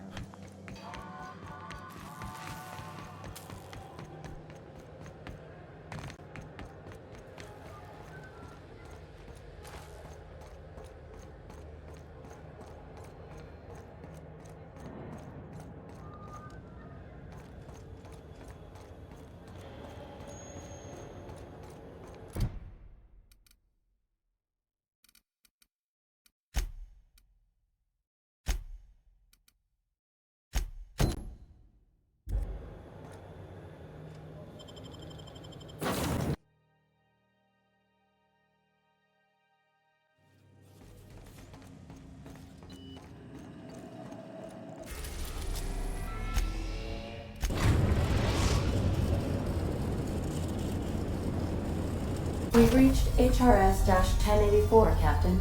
It's emitting a very weak docking signal. I almost mislabeled it as normal etheric static.